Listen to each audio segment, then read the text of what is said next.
أعوذ بالله من الشيطان الرجيم. وإذ ابتلى إبراهيم ربه بكلمات فأتمهن قال إني جاعلك للناس إماما قال ومن ذريتي قال لا ينال عهد الظالمين. وإذ جعلنا البيت مثابة للناس وأمنا واتخذوا من مقام إبراهيم مصلى وعهدنا إلى إبراهيم وإسماعيل أن طهر بيتي للطائفين والعاكفين والركع السجود. وإذ قال إبراهيم رب اجعل هذا بلدا آمنا وارزق أهله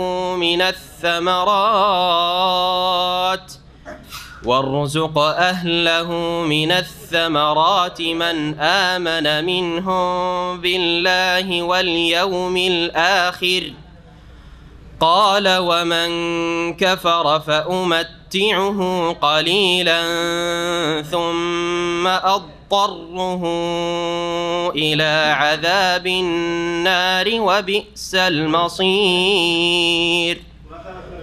وإذ يرفع إبراهيم القواعد من البيت وإسماعيل ربنا تقبل منا إنك أنت السميع العليم.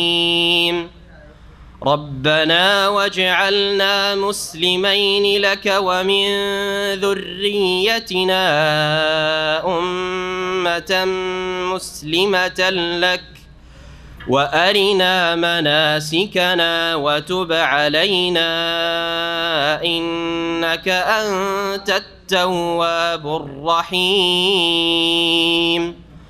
ربنا وابعث فيهم رسولا منهم يتلو عليهم آياتك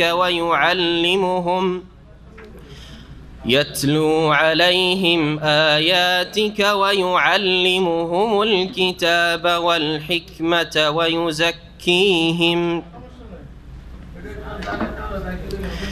إنك أنت العزيز الحكيم.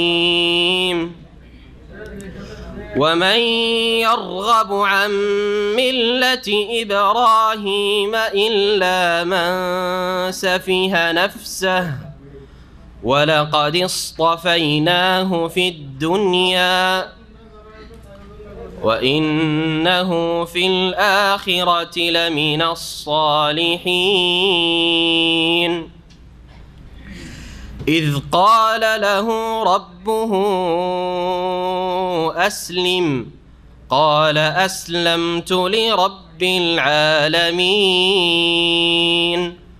ووصى بها إبراهيم بنيه ويعقوب يا بني إن الله اصطفى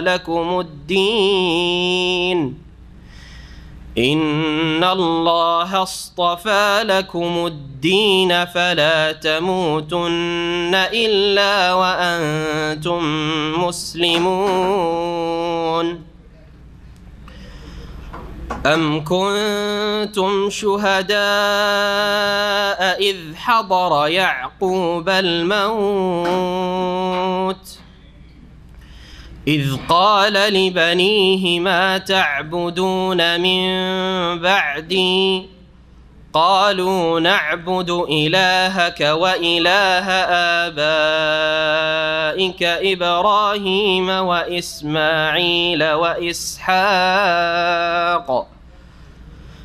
قالوا نعبد إلهك وإله آبائك إبراهيم وإسماعيل وإسحاق إلها واحدا ونحن له مسلمون تلك أمة قد خلت لها ما كسبت ولكم ما كسبتم ولا تسألون عما كانوا يعملون. السلام عليكم ورحمة الله وبركاته. بسم الله الرحمن الرحيم. الحمد لله رب العالمين والصلاة والسلام على سيد المرسلين نبينا محمد وعلى آله وصحبه أجمعين. أما بعد فأعوذ بالله من الشيطان الرجيم. وإذ ابتلى إبراهيم ربه بكلمات فأتمهن قال إني جاعلك للناس إماما قال ومن ذريتي قال لا ينال عهد الظالمين. মহান আল্লাহর সমস্ত প্রশংসা যে আল্লাহ রাব্বুল আলামিন তার বান্দাদেরকে ভালো এবং মন্দ দিয়ে তার আদেশ এবং নিষেধের মাধ্যমে পরীক্ষা করেন। যারা আল্লাহ রাব্বুল আলামিনের আদেশ নিষেধগুলি ঠিকভাবে যথাযথভাবে বাস্তবায়ন করে তারা আল্লাহ রাব্বুল আলামিনের পরীক্ষায় সফল কাম হয়। আল্লাহ রাব্বুল আলামিন যেমন তার শরীয়তের বিধিবিধান দিয়ে পরীক্ষা করেন, তেমনি সৃষ্টিগত ক্ষেত্রে মহান আল্লাহ মানুষের কখনো সুখের অবস্থা, কখনো দুঃখের অবস্থা, কখনো ভালো কখনো মন্দ, কখনো প্রীতিকর কখনো অপ্রীতিকর অবস্থা দিয়ে আল্লাহ রাব্বুল আলামিন পরীক্ষা করেন। এটা হচ্ছে আল্লাহ রাব্বুল আলামিনের সৃষ্টি জগতের ক্ষেত্রে আল্লাহর ফায়সালা। ওয়া নাবলুকুম বিশ-শাররি ওয়াল খাইরি ফিতনাহ, ভালো মন্দ দিয়ে আমি তোমাদেরকে পরীক্ষা করি। পরীক্ষায় যারা যত বেশি ভালো ফলাফল করে তাদেরকে আল্লাহ তত বেশি ইহকাল পরকালে সম্মানিত করেন, মর্যাদা দান করেন। আর যারা যত বেশি খারাপ করছে অথবা করবে তাদেরকে আল্লাহ রাব্বুল আলামিন ইহজগতে বিশেষভাবে পরকালে, যেটা হচ্ছে আসল প্রতিদান জগৎ, বদলার জগৎ, দারুল জাযা, ইয়াউমুদ্দিন, সেখানে আল্লাহ তাদেরকে লাঞ্ছিত অপদস্থ করবেন। যদিও তারা দুনিয়ার ক্ষেত্রে বড় হিরো ছিল, কিন্তু আল্লাহর পরীক্ষায় ব্যর্থ হওয়ার কারণে, আল্লাহর পরীক্ষাতে ফেল হওয়ার কারণে তাদেরকে আল্লাহ সেখানে সমস্ত মানুষের সামনে বিচার দিবসে হাসরের মাঠে লাঞ্ছিত অপদস্থ করবেন এবং লাঞ্ছিত অপদস্থ হয়ে জাহান্নামে নিক্ষিপ্ত হবে। আল্লাহ রাব্বুল আলামিন আম্বিয়া রসুলগণকেও পরীক্ষা করেছেন তকদিরের ক্ষেত্রে, কখনো ভালো কখনো মন্দ দিয়ে, কখনো সুখ কখনো দুঃখ দিয়ে। আর আল্লাহ রাব্বুল আলামিন তাদেরকেও তার বিধিবিধানের মাধ্যমে পরীক্ষা করেছেন। কখনো কোনো কাজ করার আদেশ করেছেন, তার মাধ্যমে পরীক্ষা করেছেন। কখনো কোনো কথা কাজ থেকে বারণ করেছেন এবং তার মাধ্যমে পরীক্ষা করেছেন। যাদেরকে আল্লাহ পরীক্ষা করেছেন তাদের একজন নবী রসুল খলিলুল্লাহ ইব্রাহিম আলাইহিসসালাতু সালাম, তাকে আল্লাহ পরীক্ষা করেছেন। সালাত এবং সালাম নাজিল করেন মুহাম্মদুর রাসূলুল্লাহ সাল্লাল্লাহু আলাইহি সাল্লামের ওপর, যাকে আল্লাহ পাক সবচেয়ে বেশি পরীক্ষা করেছেন। এবং তারপরে আম্বিয়া রসুলগণকে যে যত ভালো মানুষ তাদেরকে তত বেশি পরীক্ষা করেছেন। নবী করিম সাল্লাল্লাহু আলাইহি সাল্লাম ইরশাদ করেছেন, সহিহ বুখারী হাদিসে রয়েছে, আশাদ্দুন নাসি বালাআন আল আম্বিয়া সুম্মাল আমসাল ফাল আমসাল, সবচাইতে বেশি পরীক্ষা হয়েছে আম্বিয়া রসুলগণের, আর তারপরে যারা যত ভালো মানুষ তাদের পরীক্ষা তত বেশি হয়। সুখ দুঃখ দিয়ে আল্লাহ পরীক্ষা করেন। বিশেষ করে মানুষ সুখের সময় পরীক্ষা বুঝে না, কিন্তু দুঃখের পরীক্ষাটাকে বুঝে যে আমি দুঃখে পড়েছি, এটা আমার পরীক্ষা চলছে। সুখের সময় মানুষ এমন সুখে বিভোর হয়ে যায় যে আর কোনো হুঁশ দিশা থাকে না, খেয়াল থাকে না, এটাকে পরীক্ষা মনে করে না। মনে করে যে আল্লাহ আমার উপর খুব খুশি আছেন, আল্লাহ আমার উপর এত খুশি হয়েছেন যে আমার মতো ভালো মানুষ মনে হয় কেউ নেই, কারণ আমাকে অনেক কিছু দিয়েছেন। এটা আরেক গুমরাহি, আরেক পরীক্ষায় ব্যর্থ হওয়া। তো এইসব বিষয়গুলি আমাদেরকে জানতে হবে এবং স্মরণে রাখতে হবে, ঈমান ইয়াকিন রাখতে হবে, যাতে করে আমরা কখনো প্রতারিত না হই আল্লাহ পাকের ছাড় দেওয়াই বা ঢিল দেওয়াই। আমাদের আজকের তাফসীর সূরাতুল বাকারা 10ম পর্ব, আয়াত নম্বর 124 থেকে শুরু হবে।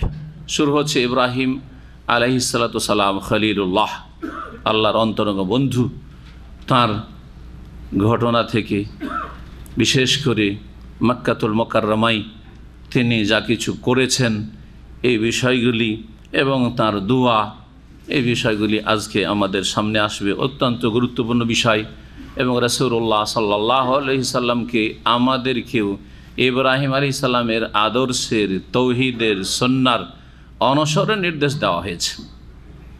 সুতরাং এই বিষয়গুলি আমাদের গুরুত্ব সহকারে জানতে হবে এবং সেই অনুযায়ী আমাদেরকে জীবন গড়ার চেষ্টা করতে হবে, যাতে করে তিনি যেমন একনিষ্ঠ ছিলেন, তিনি যেমন তৌহিদ প্রতিষ্ঠাকারী একজন ইমাম ছিলেন, রাসূল ছিলেন, তেমনি আমরা যেন তৌহিদ প্রতিষ্ঠা করি, শিরক নির্মূল করি, সুন্নাহ কায়েম করি, বিদআতকে বর্জন করি এবং ইব্রাহিম আলাইহিস সালামের অনুসারী হতে পারি খাঁটি। মহান আল্লাহ ইরশাদ করছেন, ওয়াইজ ইবতালা ইব্রাহিম রাব্বুহু বিকালিমাত। স্মরণ করো হে মানুষ, হে মুসলিম, হে নবী মুহাম্মদ সাল্লাল্লাহু আলাইহি সাল্লাম, নবী করিম সাল্লাল্লাহু আলাইহি সাল্লামের উপর কোরআন কারীমের আয়াতগুলি নাযিল হচ্ছে, তাকে প্রথম সম্বোধন, তারপরে প্রত্যেক মুসলিমকে সম্বোধন, আর তারপরে সমস্ত বিশ্বের মানুষের জন্য কোরআন কারীমকে নাযিল করা হয়েছে। তাই প্রত্যেক মানুষকে আল্লাহ বলছেন যে স্মরণ করো, উযকুর, যেখানে ইজ বলে আয়াত শুরু হয়েছে, মনে রাখতে হবে যারা তাফসীর চর্চা করেন, এখানে একটি ফেল বা ক্রিয়া উজ্জ আছে, উযকুর ইজ, ওই সময়কালকে স্মরণ করো বা ওই ঘটনাকে স্মরণ করো, ওই বিষয়গুলি স্মরণ করো। ওয়াইজ ইবতালা ইব্রাহিম রাব্বুহু বিকালিমাত, যখন ইব্রাহিম আলাইহিস সালামকে পরীক্ষা করেছিলেন তার প্রতিপালক আল্লাহ, বিকালিমাতিন, কয়েকটি কথার মাধ্যমে, আল্লাহর কয়েকটি কথার মাধ্যমে, কয়েকটি বাক্যের মাধ্যমে, কয়েকটি বিষয়ের মাধ্যমে। আমরা কালেমাকে নিজের ভাষায় কখনো কথা বলি, কখনো বাক্য বলি, যখন যেরকম আমাদের বিষয় আলোচনায় থাকে তখন সেই ভাষায় ব্যক্ত করি। তো এখানে খুব ব্যাপক অর্থ রয়েছে যে আল্লাহ কয়েকটি কথার মাধ্যমে, মানে কয়েকটি বিষয়ের মাধ্যমে আল্লাহ রাব্বুল আলামিন ইব্রাহিম আলাইহিস সালামকে পরীক্ষা করলেন। একটি বিষয় নয়, বিকালিমাত, বেশ কিছু বিষয় পরীক্ষা করলেন। ফাআতাম্মাহুন্না, ইব্রাহিম আলাইহিস সালাম প্রত্যেকটি আল্লাহর কথার ক্ষেত্রে, আল্লাহর বাণীর ক্ষেত্রে, আল্লাহর আদেশ নিষেধের ক্ষেত্রে, আল্লাহ রাব্বুল আলামিনের নাযিলকৃত এই বিষয়গুলির ক্ষেত্রে কি করলেন, বা আল্লাহ রাব্বুল আলামিনের ফয়সালার ক্ষেত্রে, সেটা শরীয়তি বিষয় হোক অথবা ভাগ্যের সাথে, তকদিরের সাথে সম্পর্কিত কোনো বিষয় হোক, ফাআতাম্মাহুন্না, সবগুলিকে তিনি পূর্ণ করলেন, পূর্ণরূপে বাস্তবায়ন করলেন। আল্লাহ যা চাইলেন তিনি তার বাস্তবায়ন করলেন।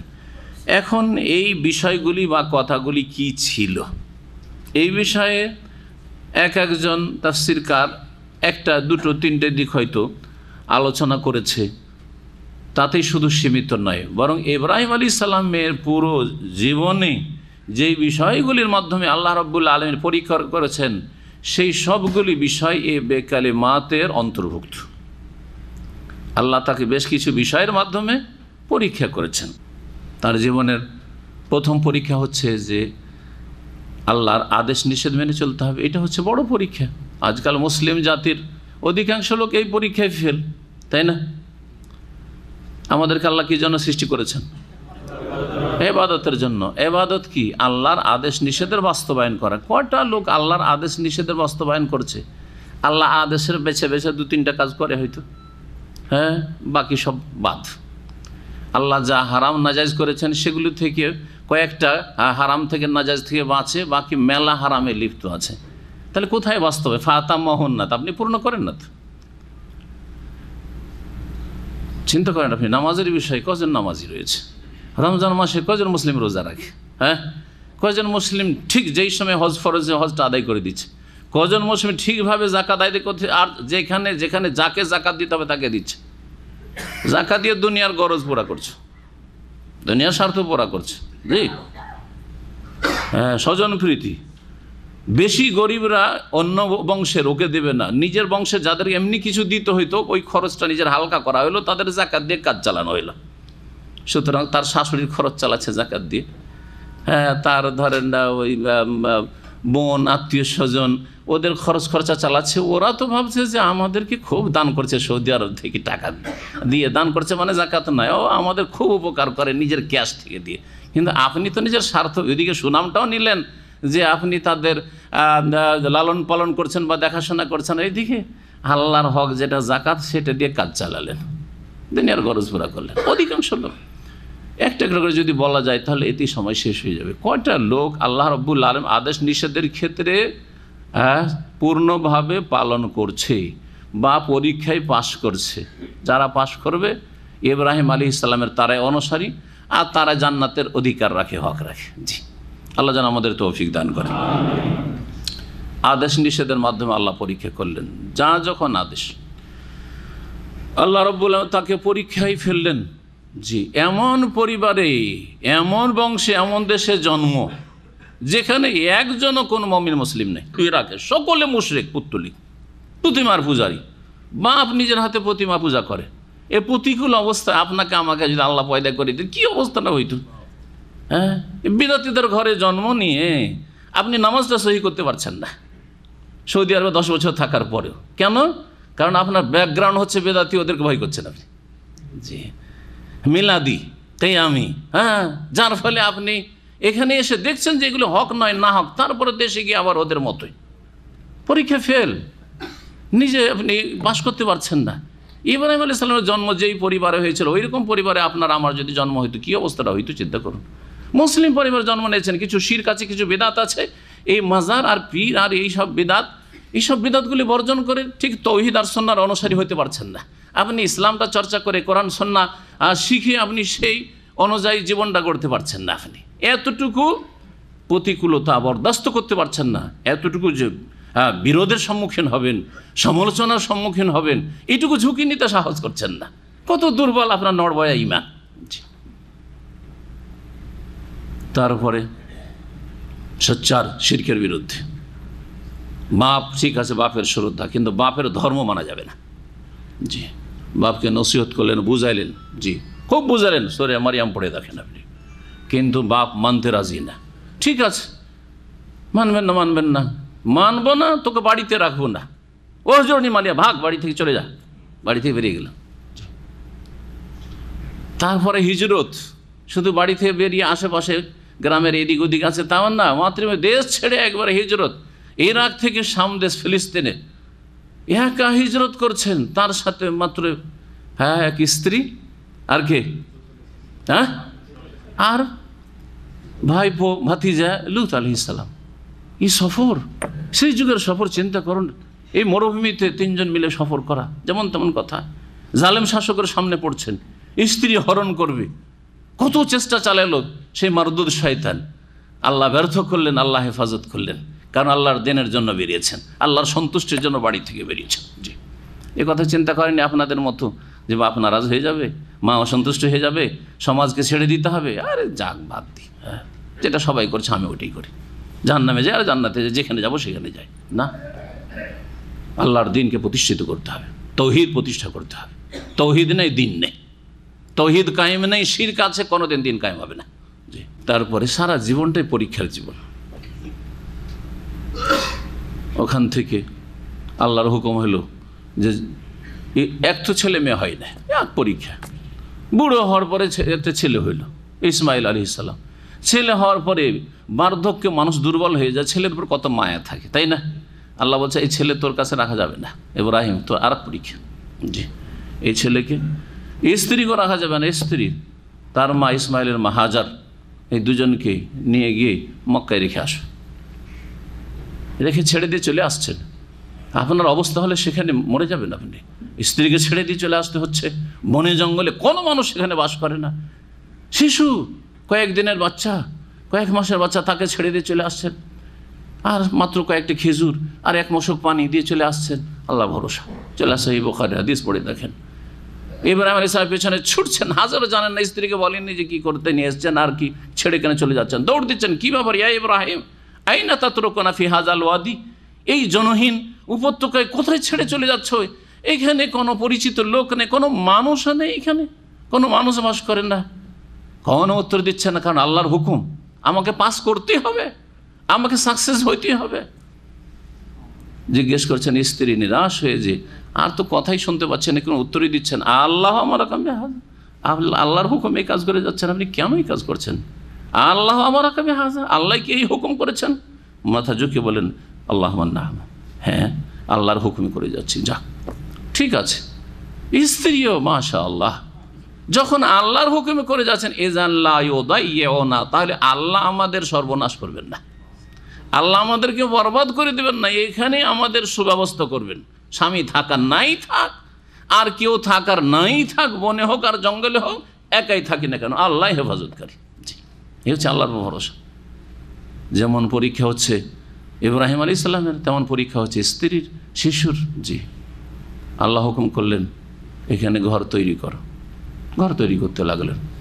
এই ঘরে সারা বিশ্বের সমস্ত মানুষ ছুটে আসবে ইবাদত বন্দেগীর জন্য। কাবা ঘর নির্মাণ করলেন। আল্লাহর পরীক্ষা, বাচ্চা একটু বড় হয়েছে, কত আদরের ছেলে যখন কথা বলতে পারে, বাচ্চা কথা বলতে পারছে, দৌড়াদৌড়ি ছোটাছুটি করতে পারছে, নামাজ পড়তে যান না তা মসজিদে নিয়ে দৌড় দিচ্ছেন। আরে হ্যাঁ, জি হ্যাঁ, নিজের নামাজ পড়েন না পড়েন, হ্যাঁ 3 ওয়াক্ত নামাজ পড়ে, 2 ওয়াক্ত নামাজ পড়ে আজকালকার মুসলমান, ওই 2 ওয়াক্ত যাবে তো বাচ্চাটাকে সাথে নিয়ে। জি হ্যাঁ, কত আপনার মায়া আপনার বাচ্চার ওপর। ইব্রাহিম আলাইহিস সালামের মায়া ছিল না? আল্লাহ হুকুম করলেন যে তোমার এই ছেলেকে জবাই করতে হবে। স্বপ্ন দেখলেন, স্বপ্ন মানে ওহী, নবীর স্বপ্ন মানে হচ্ছে ওহী। সুতরাং মানুষের স্বপ্ন ওহী না। হ্যাঁ, স্বপ্নের ধর্ম মানলে হবে না, যে কোনো মোল্লা হুজুর স্বপ্নে দেখে নিল আর স্বপ্নই ধর্ম হয়ে গেল, যে স্বপ্নের মাধ্যমে এই তরিকা পেয়েছি, এটা চলবে না। আম্বিয়াদের স্বপ্ন হচ্ছে ওহী। স্বপ্নে দেখলেন, বাস্তবায়নের জন্য জবাই করতে গেলেন, তিনি জবাই করার জন্য প্রস্তুত, কিন্তু আল্লাহ রাব্বুল আলামিনের পরীক্ষা করা ছিল, পরীক্ষা হয়ে গেল। আল্লাহ ফাদাই না হবে যিবিহিন আযীম, আল্লাহ মুক্ত করলেন ইসমাইল আলাইহিস সালামকে। জি, আল্লাহ রাব্বুল আলামিন ঘর বানাবার বললেন যে ডাক দাও সারা বিশ্বের মানুষকে, সবাই হজের জন্য আসবে। যা হুকুম হচ্ছে, জি যা হুকুম হচ্ছে পালন করছেন। যাই হোক, এ সমস্ত কিছু এছাড়াও যা কিছু হয়তো সময়ের স্বল্পতার জন্য ছেড়ে দিলাম, পুরো জীবনটাই ছিল ইব্রাহিম খলিলুল্লাহ আলাইহিস সালাতু সালামের পরীক্ষা আর পরীক্ষা। বিকালিমাত, বেশ কিছু বিষয় দিয়ে আল্লাহ সারা জীবন তাকে পরীক্ষা করেছেন। ফাআতাম্মাহুন্না, সব ক্ষেত্রে তিনি পূর্ণভাবে সফলতা লাভ করেছেন। যখন তিনি সব পরীক্ষায় পাশ করলেন, তখন আল্লাহ তাকে কিছু বকশিস করতে চাইলেন, হ্যাঁ পুরস্কার দিতে চাইলেন। কি বলছেন আল্লাহ? বলছেন কালা, মহান আল্লাহ বললেন ইন্নী জাইলুকা লিন্নাসি ইমামা, তুমি যখন সব পরীক্ষায় পাস, তোমাকে বিশ্বজগতের মানুষের জন্য ইমাম করব, তোমাকে জননেতা হিসাবে আমি তৈরি করব, তুমি সারা বিশ্বের মানুষের নেতা হবে, সারা বিশ্বের মানুষের নেতৃত্ব তোমাকে দান করতে চাই। ইব্রাহিম আলাইহিস সালাম দেখলেন যে আমি একা কেন সারা বিশ্বের মানুষের নেতা হই? এই নেতা মানে কি রাষ্ট্রীয় ক্ষমতা না, তিনি কি কোনো রাজা ছিলেন না প্রধানমন্ত্রী ছিলেন, রাষ্ট্রপতি ছিলেন, হ্যাঁ খলিফাতুল মুসলিমিন ছিলেন, আর দেশ পরিচালনা করেছেন না, করেননি? তাহলে বোঝা গেল যে আসল ইমামত, এই ইমামত আসল নেতৃত্ব নয়, আসল নেতৃত্ব হচ্ছে দিনের নেতৃত্ব। আর এত বড় নেতৃত্ব আল্লাহ দিয়েছেন ইব্রাহিম আলাইহিস সালামকে, যেই নেতৃত্ব আর কাউকে দেওয়া হয়নি, কাউকে দেওয়া হয়নি। মানুষের অন্তরের উপর নেতৃত্ব, প্রত্যেক মানুষের অন্তরে ইব্রাহিম আলাইহিস সালামের শ্রদ্ধা আছে, প্রত্যেক মুসলিমের অন্তরে মহব্বত আছে ইব্রাহিম খলিলুল্লাহ রাসূলুল্লাহ সাল্লাল্লাহু আলাইহি ওয়াসাল্লামের পরে, আছে না নেই? জি, সবচেয়ে বেশি এটা তো আছেই। এমনকি ইহুদিরা, খ্রিস্টানরা, যে কোনো দল উপদলের ইহুদি খ্রিস্টান হোক না কেন, সকলের কাছে শ্রদ্ধাভাজন একজন নবী রসুল কে? ইব্রাহিম। তাকে তারা আব্রাহাম বলুক, আর ইব্রাহিমে আর একটি কেরাতে আব্রাহাম আছে, ইব্রাহিমের আর একটি কেরাত হচ্ছে আব্রাহাম। জি হ্যাঁ, আব্রাহাম তারা বলে, কিন্তু ইব্রাহিম আলাইহিস সালাম তাদের কাছে একজন মহামানব। জি, সবাই শ্রদ্ধার নজরে তাকে দেখে ইব্রাহিম আলাইহিস সালামকে। যদিও শুধু শ্রদ্ধার নজরে দেখে, কিন্তু তার আদর্শ ফলো করেন ইহুদি খ্রিস্টানরা। মক্কার মুশরিকরা পর্যন্ত প্রতিমা পূজা করছে, দোহাই দিচ্ছে কার? যে এইটাই হচ্ছে ইব্রাহিমের ধর্ম।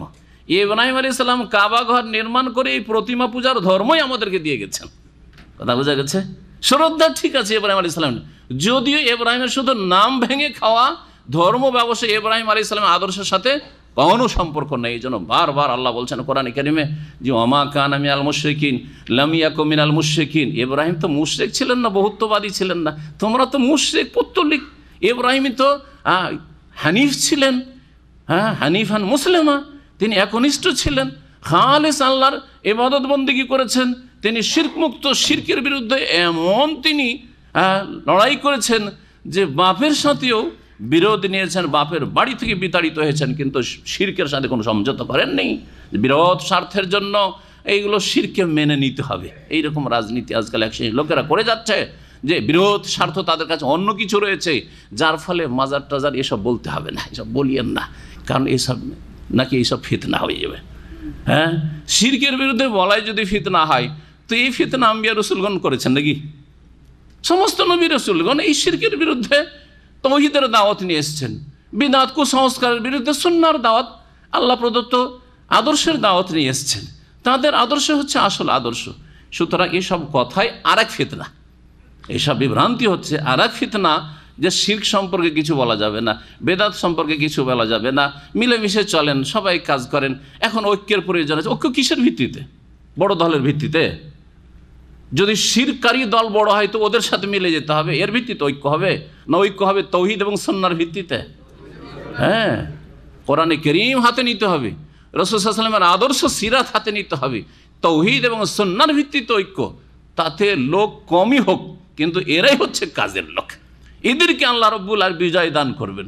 কখনো বড় দলকে আল্লাহ বিজয় দান করেননি, বরং হকপন্থীদেরকে আল্লাহ বিজয় দান করেছেন। এই বিষয়গুলি মানুষ বুঝে না, সেজন্য এক এক লোক এক এক মন্তব্য করে। এখন আমরা যদি এসব কথা বলি, আপোষের বিভেদ সৃষ্টি হবে, আর বিজাতিরা সুযোগ নেবে। আর বিজাতিদেরকে সুযোগ তো আপনারা দিচ্ছেন। তাদের কাছে তো ইসলাম আর তাদের ধর্মের মাঝে কোনো পার্থক্য ফুটে ওঠে না। তারা দেখছে যে আমরাও শিরিক করি, প্রতিমা পূজা করছি, আমরাও দুর্গা করছি, এরা দরগা করছে, তাহলে ইসলাম কেন গ্রহণ করব? আপনি স্পষ্ট করে দেন যে আমাদের দিন হচ্ছে তৌহিদের দিন, আমাদের দিন হচ্ছে আদর্শের দিন, আর তোমাদের দিন হচ্ছে ভিত্তিহীন। প্রমাণ করে দেন এটা। এটা আকীদা ঈমানের মাধ্যমে, তৌহিদ এবং সুন্নাহর মাধ্যমে প্রমাণ করতে হবে। তাহলে না আকৃষ্ট হবে আপনার দিনের মধ্যে। কিছু ভালো দেখলে তো আসবে। আর যদি সমান সমান দেখে, দরকারটা কি? একটা বাসায় আছেন, আর বাসাটা চেঞ্জ করতে চাইছেন, আর একটা বাসা খোঁজ করতে গেলে দেখলেন যে ওই তো আমার মতোই, আমার বাসাতেও পানি পড়ছে, আর ভাঙা ভাঙা পচা, আর এই বাসা ওই রকম। তো বাসা চেঞ্জ করবেন? কখনো চেঞ্জ করবেন না। এই হচ্ছে আজকালকার মুসলিম বিশ্বের অবস্থা। মুসলিমদেরকে দেখে অমুসলিমরা বিবেচনা করে। মুসলিম দেখে, ইসলাম দেখে না। কোরআন সুন্নাতে ইসলাম আছে, ইসলাম দেখে না। ও ইসলাম হচ্ছে থিওরিক্যাল বিষয়, ওটা দেখতে যায় না। দেখছে মুসলিমের মুসলিম চোর, মুসলিম বেঈমান, মুসলিম সুদখোর, মুসলিম ঘুষখোর, আর মুসলিমরা শিরিক করছে, মুসলিমরা আমাদের মতোই করছে। আমরা যদি আপনার রথযাত্রা করি, এরা তাজিয়া করছে, বা ঈদে মিলাদুন্নবীর জুলুস করছে। পার্থক্য কোথায়? পার্থক্য কিছু নেই। আমরা আমাদের ধর্ম করছি, ওরা ওদের ধর্ম করছে, কাছাকাছি সব একই। সুতরাং তারা হককে চিনতে পারে না যে হক কোথায় আছে।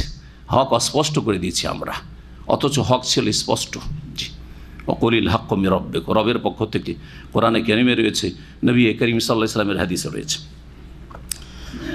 বলছিলাম যে নেতৃত্ব, আসল নেতৃত্ব হচ্ছে দ্বীনের নেতৃত্ব। এই জন্য কোরআন সুন্নাহর আলেমদের মহব্বত অন্তরে একেবারে নিঃস্বার্থে থাকে, কোনো স্বার্থ থাকে না, ঠিক না? ইমাম আবু হানিফা, শাফেঈ, মালিক, তার আগে সাহাবায়ে কেরামদের কথা বলা উচিত। রাসূলুল্লাহ সাল্লাল্লাহু আলাইহি ওয়াসাল্লাম পরে সাহাবায়ে কেরাম, তাবেঈন, তাবা তাবেঈন, ইমাম আবু হানিফা, শাফি, মালিক, আহমদ, ইমাম বুখারী, মুসলিম, মুহাদ্দিসিন কিরাম, তাদের সাথে ভালোবাসা। জি, অথচ 1000 বছর 1200 বছর আগে চলে গেছেন তারা, তাদের সাথে ভালোবাসা নেই? কত ভালোবাসা চিন্তা করেন, কত ভালোবাসা আছে। কোনো স্বার্থ আছে? কোনো স্বার্থ নেই। তার সাথে দেখা হয়নি, একই যুগের কোরআন সুন্নাহ আলেম, কোনোদিন জীবনে দেখা হয়নি, কিন্তু অন্তর থেকে ভালোবাসেন। কিসের জন্য? এটা হচ্ছে আসল নেতৃত্ব, আসল এমামত, এই হচ্ছে আসল এমামত। ইব্রাহিম আলাইহিস সালামকে আল্লাহ রাব্বুল বললেন, ইন্নী জাইলুকা লিন্নাস ইমামা, তোমাকে আমি মানব জাতির জন্য ইমাম বানাতে চাই। ইব্রাহিম আলাইহিস সালাম বললেন যে একা হব আমি আমার বংশের লোকের জন্য চাই। হ্যাঁ, মানুষ ভালো চাইবে, তাই না? আপনাকে যদি কোথাও বড় কোনো সম্মান মর্যাদা দেওয়া হয় তো আপনি চিন্তা করেন, আমরা ছেলে মেয়েদের কথা চিন্তা করবেন যে ওদের জন্য একটা ভালো রাস্তা খুলে দিই, ঠিক না?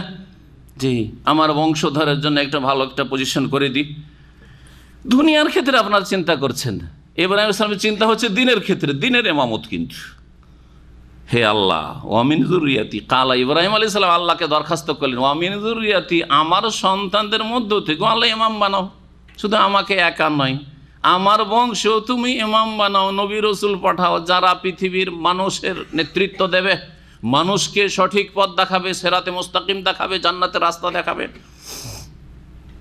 কালা ইব্রাহিম আলাইহিস সালামের জবাবে আল্লাহ বলছেন, লা ইয়ানালু আহদিজ জালিমিন, ঠিক আছে, তবে তোমার বংশের লোক যদি জালেম হয়ে যায় তাহলে আমার প্রতিশ্রুতি জালেমদের কাছে পৌঁছবে না। আমার যে ওয়াদা প্রতিশ্রুতি তা জালেমরা লাভ করতে পারবে না। অর্থাৎ তোমার বংশধর যদি শিরকে লিপ্ত হয়, যেমন মক্কার মুশরিকরা কুরাইশ ইব্রাহিম আলাইহিস সালামের বংশধর, ঠিক না? বনি ইসরাইল ইসহাকের, মক্কার লোকেরা ইসমাইল আলাইহিস সালামের মাধ্যমে ইব্রাহিম আলাইহিস সালামের বংশের, তাই কি? ঠিক কিনা? হ্যাঁ, ইব্রাহিম আলাইহিস সালামের কয় ছেলে? ইসমাইল আলাইহিস সালামের মাধ্যমে মক্কার লোকেরা ইব্রাহিমের বংশের, ঠিক না? আর ইসহাক আলাইহিস সালামের মাধ্যমে, ইয়াকুব আলাইহিস সালামের মাধ্যমে বনি ইসরায়েল ইহুদি খ্রিস্টানরা, ওরা হচ্ছে ইব্রাহিম আলাইহিস সালামের বংশের। সমস্ত ইহুদি খ্রিস্টান নয়, কিন্তু ওই সব ইহুদি খ্রিস্টান যারা আপনার বনি ইসরায়েল বংশের, ঠিক ওই রকমই সমস্ত মুসলিম ইব্রাহিম আলাইহিস সালামের বংশধর নয়, কিন্তু যারা মক্কার লোকেরা প্রথম যুগে যারা মুহাজিরিন, তারা আরব, তারা ইব্রাহিম আলাইহিস সালামের বংশের ছিল। তো যদি তারা ধর্মের নামে শিরিক করা শুরু করে, কুসংস্কারে লিপ্ত হয়ে যায়, তাহলে তারা হচ্ছে জালেম, পাপে লিপ্ত হয়ে যায়, পাপী হয়ে যায়, অপরাধী হয়ে যায়, আল্লাহর হক নষ্ট করে, মানুষের হক নষ্ট করে, তাহলে তারা জালেম। জালেমরা ইমামত পাবে না তোমার বংশের হইলেও। এর দ্বারা কোরআনে কারীম স্পষ্ট করে দেওয়া হলো যে বংশীয় মর্যাদা আল্লাহর কাছে কাছিয়ে দিতে পারে না শুধু শুধু যদি ঈমান এবং তাকওয়া না থাকে। বোঝা গেছে কিনা? তাওহীদ এবং সুন্নাহ না থাকে। কারণ ভারত, বাংলাদেশ, পাকিস্তানে একটি ফলপ্রসূ লাভজনক ব্যবসা হচ্ছে আওলাদে রসুলের নামে পীর হওয়ার দাবি করা। পীর যদি আওলাদে রসুলের দাবি করতে পারে যে আমরা নবী বংশের পীর, তো ওদের মুরিদানের অভাব নাই, ঠিক না? অথচ আকীদা শিরকি, আমল হচ্ছে বিদআত যুক্ত। জি, তাদের সুন্নতের জায়গায় বিদআতে দখল করেছে, তাওহীদের জায়গায় শিরকে দখল করেছে। আকীদা শিরকি আকীদা, হুলুল ওয়াহদাতুল ওজুদ, তাসাউরে শেখ, ফানা ফিল্লাহ, ফানা ফির রসুল, আল্লাহ তারা বিলীন হয়ে যায়, রসুলে বিলীন হয়ে যায়, ফানা ফিসে পীরে তারা বিলীন হয়ে যায়। হ্যাঁ, এইসব শিরকি আকীদা ধর্মের নামে সুফিবাদের, পীরদের, আর বলে তারাই হচ্ছে আল্লাহর ওলি। না, আল্লাহর ওলি না, অন্য কারো ওলি। ভালো করে বুঝে রাখেন। জি, এরা হচ্ছে জালেম। সুতরাং লা ইয়ানালু আহদিজ জালিমিন, দুনিয়ার ভক্ত দেখে ধোঁকা খাবেন না, বরং আল্লাহর কাছে তারা ইমামত পাওয়ার যোগ্যতা রাখে না। ইমামত পাবে তারাই যারা তাওহীদ প্রতিষ্ঠাকারী, যারা সুন্নতের অনুসারী, ইব্রাহিম আলাইহিস সালামের মতো হানিফা মুসলিমা হইতে পারবে যারা।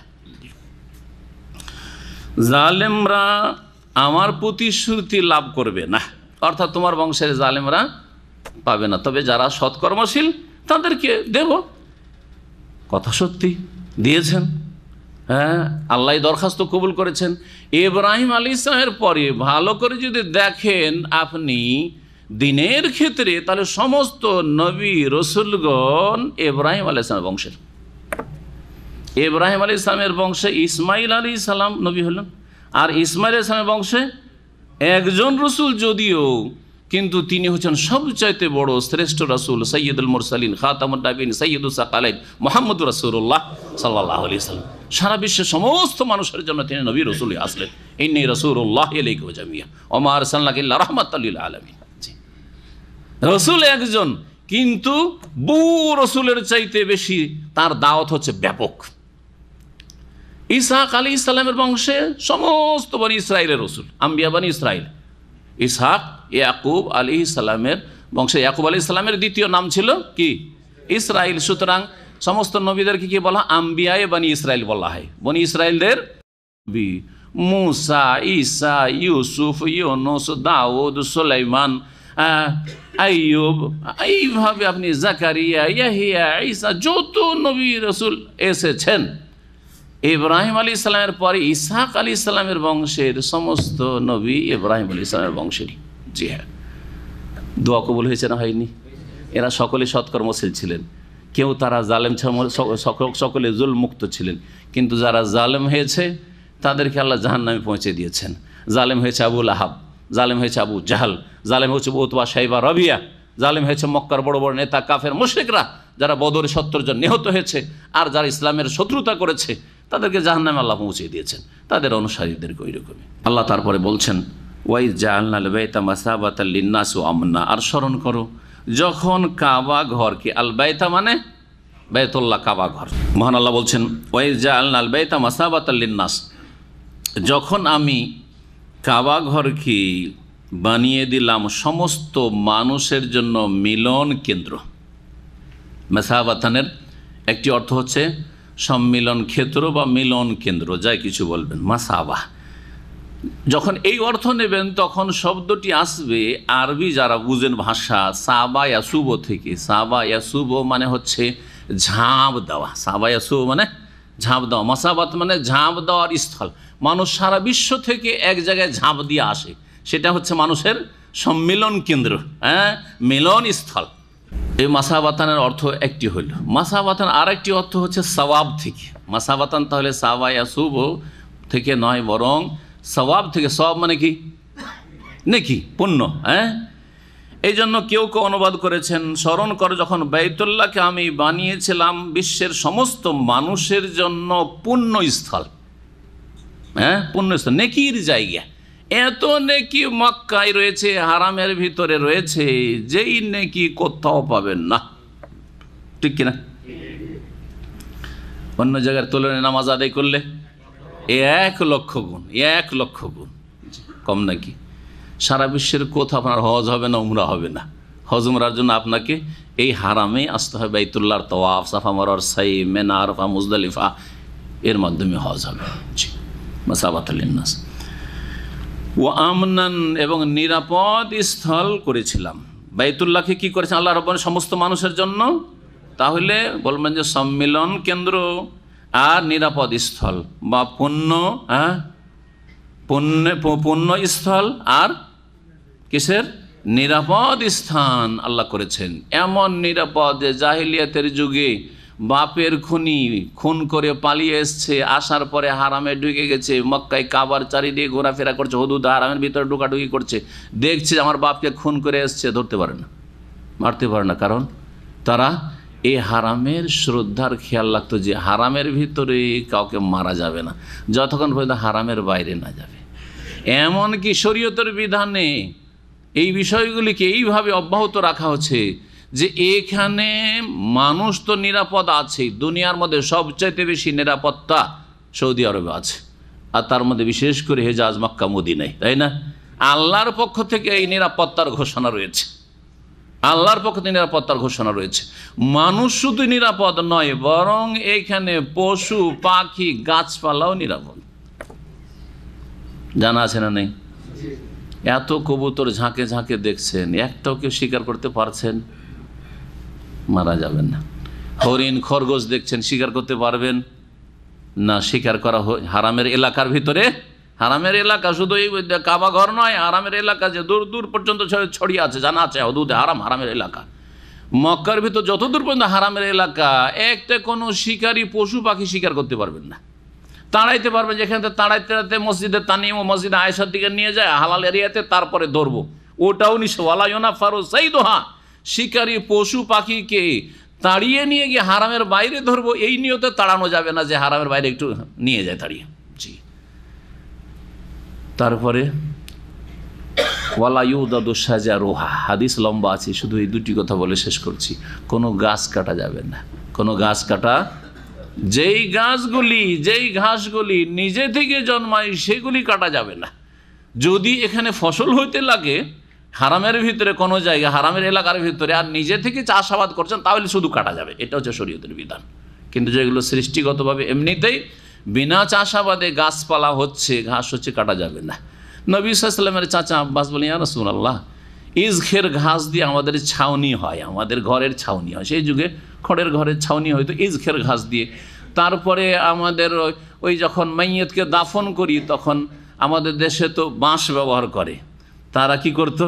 পাথরের সাথে সাথে ছিদ্র বন্ধ করার জন্য এই ইজখের ঘাস ব্যবহার করতো। ফাইন্নাহু লিবুয়ুতিনা ওয়া কুবুরিনা, বাড়ি ঘর তৈরি করতে লাগে আর কবরের জন্য লাগে। তো এটাও ইজখের ঘাসটাও কাটা যাবে না।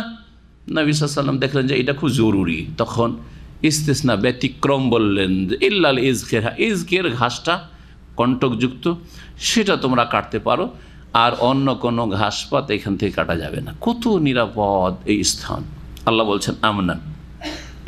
তারপর আল্লাহ বলে ওয়াত্তাখিযু মিন মাকামে ইব্রাহিমা মুসাল্লা, আর তোমরা গ্রহণ করো মিন মাকামে ইব্রাহিম আলাইহিস সালামের দাঁড়াবার স্থানে মুসাল্লা, নামাজের স্থান। তোমরা নামাজের স্থান হিসাবে গ্রহণ করো ইব্রাহিম আলাইহিস সালামের দাঁড়াবার স্থানকে।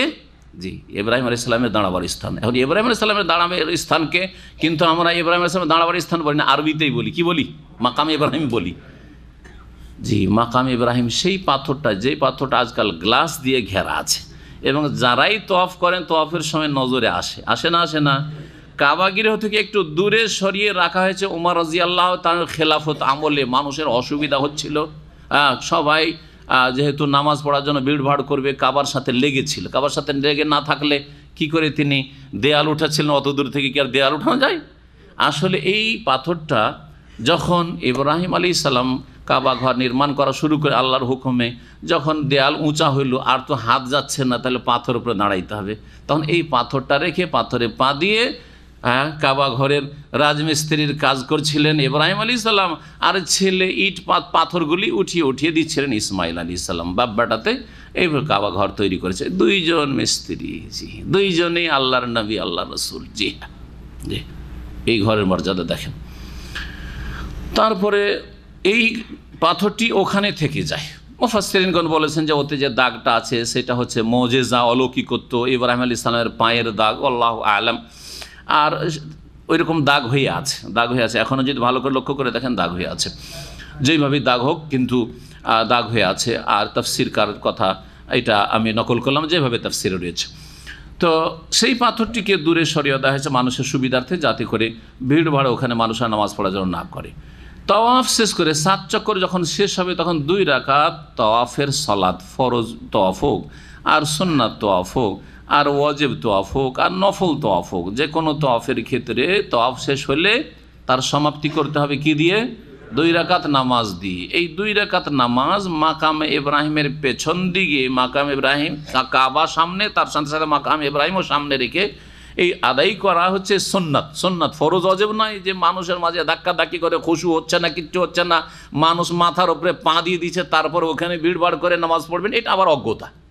আপনি যে কোনো জায়গায় নামাজ পড়ে নিতে পারেন, নামাজ হয়ে যাবে। কিন্তু ওর পিছনে এত কাছাকাছি পড়তে হবে ওটাও জরুরি না। দূরে ওই দিকে, ওই সাইডেই দূরে গিয়ে নামাজ পড়েন। আমি অনেক দূরে চলে যাই, যেখানে আমার খুশুর সাথে নামাজ পড়তে পারবো, সামনে দিয়ে কেউ অতিক্রম করবে না, সামনে কোনো মহিলা নেই, এইরকম জায়গায় নিরাপদ স্থানে আপনার খুশুর সাথে নামাজটা আদায় করার চেষ্টা করেন। আল্লাহ বলছেন যে মাকামে ইব্রাহিমের নামাজের স্থান তোমরা গ্রহণ করো। ওয়া আহিদানা ইলা ইব্রাহিম ওয়া ইসমাইল আন তাহিরা বাইতিয়া লিত-তাইফিনা ওয়াল আকিফিনা ওয়া রুকআইস সুজুদ। আল্লাহ বলছেন, আর ইব্রাহিম আলাইহিস সালামকে উপদেশ দিলাম। আহিদনা, ওয়াদা নেওয়া, আহিদা মানে আর উপদেশ দেওয়া হয়। আমি ইব্রাহিম আলাইহিস সালাম এবং ইসমাইল আলাইহিস সালামকে কি করলাম? উপদেশ দিলাম, নির্দেশ দিলাম। আন তাহিরা বাইতিয়া, এই ঘর যে নির্মাণ করলে এটা আমার স্পেশাল ঘর, এই জন্য এটাকে কি বলা হয়?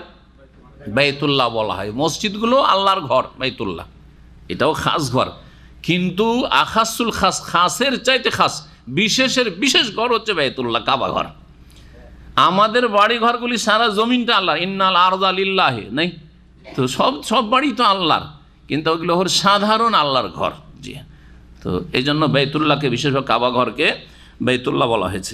আমার ঘরকে তোমরা পবিত্র রাখো, লিত্তায়েফিনা, তওয়াফকারীদের জন্য, ওয়াল আকেফিনা, আর এতেকাফকারী যারা হারামে, মসজিদে হারামে অবস্থান করবে তাদের জন্য, ওয়ার রুক্কাই সুজুদ, রুকুকারীদের জন্য, আর সিজদাকারীদের জন্য, যারা নামাজি তাদের জন্য। পাক পবিত্র রাখো মানে কি? পাক পবিত্র রাখা দুই রকম, একটা হচ্ছে হিস্সি আর একটা হচ্ছে মানবী। একটা হচ্ছে অনুভূত পবিত্রতা আর একটা হচ্ছে আভ্যন্তরীণ পবিত্রতা। অনুভূত বাহ্যিক পবিত্রতা হচ্ছে যে এই মসজিদে হারামকে পরিষ্কার পরিচ্ছন্ন রাখবে, এখানে যেন ময়লা আবর্জনা না থাকে, তাই না? ময়লা আবর্জনা না থাকে, সুগন্ধি করে রাখবে, সাফ সুতরা করে রাখবে, ইত্যাদি ইত্যাদি। ময়লা আবর্জনা থাকলে মানুষের রুচি হবে না, এগুলো, এটা হচ্ছে বাহ্যিক পবিত্রতা। পবিত্রতা আর আভ্যন্তরীণ পবিত্রতা, আর সবচেয়ে বড় পবিত্রতা এটা হচ্ছে শিরক থেকে পবিত্র করা। কারণ সবচেয়ে বড় নাপাকি অপবিত্রতা হচ্ছে শিরক। আল্লাহ মুশরিককে বলেছে ইন্নামাল মুশরিকুনা নাজাসুন, মুশরিক হচ্ছে নাপাক। আল্লাহ বলছেন ফাজতানিবু রিজসা মিনাল আওসান, প্রতিমার নাপাকি অপবিত্রতা থেকে তোমরা বেঁচে থাকিও। তাহলে প্রতিমা, পুতুল পূজা অথবা আল্লাহ ছাড়া অন্যের পূজা, যে কোনোভাবে পূজা, সেটা দাঁড় করে পূজা হোক, মূর্তি প্রতিমার আকারে, অথবা শুইয়ে দিয়ে কবরে দাফন করে পূজা হোক, এগুলো হচ্ছে কি? রিজস। এগুলো হচ্ছে সবচেয়ে বড় নাপাকি, সবচেয়ে বড় অপবিত্রতা, যাতে মানুষের অন্তর থেকে তৌহিদ চলে যায়, শিরক দিয়ে নাপাক হয়ে যায়, কুফুরির মাধ্যমে নাপাক হয়ে যায়। সবচেয়ে বড় নাপাকি হচ্ছে অন্তরের কুফুরি এবং শিরকের নাপাকি। অন্তরে পাপের কামনা বাসনা, কুপ্রবৃত্তির চাহিদা, এগুলো হচ্ছে নাপাকি। পাপ করতে মন হয়, অন্যায় করতে মন হয়, জুলম অত্যাচার করতে মন হয়, গুনাহ ভালো লাগে, নেকি ভালো লাগে না, এগুলো হচ্ছে আপনার অন্তরের কি? নাজাসাত, নাপাকি, আভ্যন্তরীণ নাপাকি। এই মসজিদে হারাম, মসজিদে হারামের আশেপাশে হারামের এলাকাকে পাক পবিত্র রাখবে, পাক পবিত্র রাখবে। তো পাক পবিত্র এখন বুঝতে পারলেন, শুধু ময়লা আবর্জনা পড়ে নেই, কাশ থুথু নেই, আর ধুলো বালি নেই, এটা যথেষ্ট নয়, এটা যথেষ্ট নয়। শিরক মুক্ত করতে হবে, খবরদার। তারপরেও মক্কার মুশরিকরা নবী করিম সাল্লাল্লাহু আলাইহি সাল্লামের আগমনের পূর্বে 360টি মূর্তি দিয়ে কাবার চারিদিকে ভর্তি করে দিয়েছে, সবচেয়ে বড় নাপাকি। অথচ ইব্রাহিম আলাইহিস সালামের বংশের লোকেরা সতর্ক করেছে আল্লাহ রাব্বুল আলামিন। এই মক্কার মুশরিকদের এই শিরক কুফরির 3,500 বছর আগে, আনুমানিক গবেষণায় বলছে, ইব্রাহিম আলাইহিস সালাম আল্লাহ বলছেন, ইসমাইলকে বলছেন যে তোমরা এই মক্কার, এই আমার ঘরের চারিদিকে তোমরা নাপাকি থেকে, শিরক কুফরি থেকে, প্রতিমা পুতুল থেকে, শিরকি আকীদা আমল থেকে, মুশরিক থেকে পাক রাখবে। এ হলো নাপাকি। নাপাকি যে কোনো পাপ, ঠিক না? যে কোনো পাপ। সুতরাং এখানে শিরকের সাথে সাথে আর একটি পাপ হচ্ছে বিদাতের পাপ, যা ধর্মের নামে হয়ে থাকে, নেকির আশায় হয়ে থাকে। এখানে যেন বিদাতি কর্মকাণ্ড না হয়। কত বিদাত হচ্ছে এখানে, কত বিদাত হচ্ছে। মৌলুদ রসুল খুঁজে বেড়াচ্ছে। শিরিক হচ্ছে মৌলুদ রসুলকে সিজদা করে। আমাদের শেখ ডক্টর লোকমান হাফিজাহুল্লাহ রিয়াজে এখন আছেন, সৌদি হয়ে গেছেন, ভারতের লোক। তিনি বলছেন আমি নিজের চোখে দেখেছি মৌলুদ রসুল যে লাইব্রেরিটা আছে, নবী সাল্লাল্লাহু জন্মের স্থান বলে যেটা মানুষের কাছে পরিচিত, সেখানে কাবাকে পেছনে করে উল্টো দিকে করে আর মৌলুদ রসুল নবীর জন্মস্থানকে সিজদা করছে। জি জি, এই সব থেকে পাক করতে বলা হয়েছে ইব্রাহিম আলাইহিস সালামকে আর ইসমাইল আলাইহিস সালামকে। এটি হচ্ছে আল্লাহর উপদেশ। জি, বিদাতে কত বিদাত হচ্ছে। তাওয়াফের সময় বিদাতের সাথে প্রত্যেক চক্কর একটা করে দোয়া, সাফা মারার প্রত্যেক চক্কর একটা করে দোয়া, আর তারপরে এক এক লোকের এক এক তরিকা। জি হ্যাঁ, আসার পরে বিসমিল্লাহ আল্লাহু আকবার, বিসমিল্লাহ আল্লাহু আকবার, বিসমিল্লাহ আল্লাহু আকবার চলছে 3 বার করে, আর প্রত্যেক চক্করে আবার বিসমিল্লাহ আল্লাহু আকবার। এইরকম বহু বিদাত, বিদাত আর বিদাত। হজ উমরা করতে এসে অধিকাংশ লোক বিদাত করে। যেসব নাপাক কাজ হচ্ছে, যেগুলো থেকে পাক পবিত্র রাখতে বলা হচ্ছে, তার একটি হচ্ছে ধূমপান করা। ধূমপান হচ্ছে খাবায়েস, নোংরা, রুচিকর নয়। ধূমপানের গন্ধ কেউ বরদাস্ত করতে পারবে না। একজন অমুসলিমও যদি ধূমপান করায় অভ্যস্ত না হয়, কখনো তার জন্য এই ধূমপানের গন্ধ বরদাস্ত নয়। সুতরাং কাবার চারিদিকে হারামের এলাকায় এই যে ধূমপান করা, সিগারেট পান করা, এটা আল্লাহর আদেশ অমান্য করা, ইব্রাহিম আলাইহিস সালাম ইসমাইল আলাইহিস সালামকে যে উপদেশ দিয়েছেন তার বিরোধিতা করা। নাপাক করছেন এই এলাকাকে যারা ধূমপান করছে, যারা সেলফি তুলছেন। আলহামদুলিল্লাহ, সেলফি তোলা নিষেধ করা হয়েছে এবং প্রত্যেকটি দেশের দূতাবাসে ফরমান জারি করা হয়েছে, পাঠিয়ে দেওয়া হয়েছে, লেটার পাঠিয়ে, আমার কাছে লেটারের কপি আছে ফরেন মিনিস্ট্রি থেকে, জি আর যেন মক্কা মদিনাকে খেলতামাশার জায়গা না বানানো হয়। সাফার উপরে সেলফি, মারওয়ায় সেলফি, আরে তওয়াফ করতে করতে সেলফি, মাকাম ইব্রাহিমের কাছে সেলফি, হ্যাঁ হিজর হাতিমে সেলফি, এ কী তামাশা শুরু করে দিয়েছে। মসজিদ নববীতে রাসূলুল্লাহ সাল্লাল্লাহু আলাইহি ওয়াসাল্লামের রওজাই সেলফি এই শুরু হয়েছে। আলহামদুলিল্লাহ, জাযাহুমুল্লাহ খায়র। সৌদি সরকারকে আল্লাহ যেন জাযায়ে খায়র দান করেন যে এই সেলফি করার মতো হারাম নাজায়েজ কাজকে মক্কা মদিনা নিষেধ করা হয়েছে। জি, নিষেধ করা হয়েছে, কঠোরভাবে নিষিদ্ধ। মোবাইল জব্দ হয়ে যাবে, কোনো কিছু কেউ যদি রেকর্ড করে কিছু করে সেটা কেড়ে নেওয়া হবে, আর তারপরে কেসও তার বিরুদ্ধে হইতে পারে, সে বন্দিও হইতে পারে। আশা করি এই খবর শুনেছেন আপনারা, অনেকে শুনেছেন না? আলহামদুলিল্লাহ। আল্লাহ বলছেন যে পাক পবিত্র, তাহলে সমস্ত নাপাকি থেকে কি করতে হবে? পাক রাখতে হবে। সেটা আভ্যন্তরীণ, যেটা দেখা যায় নাপাকি, অথবা দেখা যাচ্ছে নাপাকি, সমস্ত নাপাকি থেকে পাক রাখবে। ওয়াইজ কালা ইব্রাহিম রব্বিজাল হাযা বালাদান আমিনা। স্মরণ করো যখন ইব্রাহিম আলাইহিস সালাম বলেছে, হে রব ইজাল হাযা বালাদান আমিনা, এই শহরটিকে তুমি নিরাপদ শহরে পরিণত করো, মক্কায় যেন নিরাপত্তা থাকে পূর্ণরূপে। ওয়ারযুক আহলাহু মিনাস সামারাত, আর এখানকার বাসিন্দাদেরকে তুমি ফলমূলের উপজীবিকা দিও, ফলমূলের রিজিক দান করিও। অথচ একটাও ফলের কোনো গাছ নেই, তখনও ছিল না, 1400 বছর আগেও ছিল না, ইব্রাহিম আলাইহিস সালামের যুগে তো ছিলই না, এখনও নেই। আছে কোনো ফলমূলের গাছ? আছে? খেজুরের গাছ পর্যন্ত নেই। আরব দেশে যে খেজুর গাছ হয় সেটাও মদিনায় আছে, না হয় অন্য কোথাও আছে, কিন্তু মক্কায় নেই। ইব্রাহিম আলাইহিস সালামের দোয়া নকল করছেন। ইব্রাহিম আলাইহিস সালাম এক দোয়া করলেন যে আল্লাহ এই শহরকে নিরাপদ করো, দ্বিতীয় দোয়া হচ্ছে যে এখানকার অধিবাসীদেরকে কি দাও? ফলের রিজিক দান করো। কিছুই নেই এখানে ফলের গাছ, কিন্তু সারা বিশ্বের সমস্ত ফলমূল সারা বছর ধরে মক্কায় পাওয়া যায়। হ্যাঁ, শস্যাদি সমস্ত খাদ্য, চাল ডাল যা কিছু লাগে সব কিছু পর্যায়ে, এত হাজির সংখ্যা, আর এত রমজানে ভিড়ভাড়, কখনো খাবারের অভাব হয়ে গেছে মক্কার খাবার দাবার পাওয়া যায় না, চাল ডাল পাওয়া যায় না, হয়েছে না? ইব্রাহিম আলাইহিস সালামের দুয়ার বরকত কিয়ামত পর্যন্ত চলতে থাকবে ইনশাআল্লাহ। ইব্রাহিম আলাইহিস সালাম বলছেন যে আল্লাহ এই রিজিক কিন্তু কাকে দিও? মান আমানা মিনহুম বিল্লাহি ওয়াল ইয়াউমিল আখির, তাদের মধ্য থেকে, এই মক্কার লোকদের মধ্য থেকে এবং এদের আশেপাশের লোকদের মধ্য থেকে যারা এখানে আসবে তাদের মধ্য থেকে, ওরা কে? যারা আল্লাহর প্রতি ঈমান রাখে, শিরক মুক্ত, কুফরি মুক্ত, হ্যাঁ, আর পরকালে বিশ্বাসী যারা। আল্লাহ কাফেরদেরকে রিজিক দিও না, কাফেরদেরকে এই মক্কার রিজিক দিও না। কাকে দিও? যারা আল্লাহ এবং পরকালে বিশ্বাস রাখে তাদেরকে এই রিজিক দিও।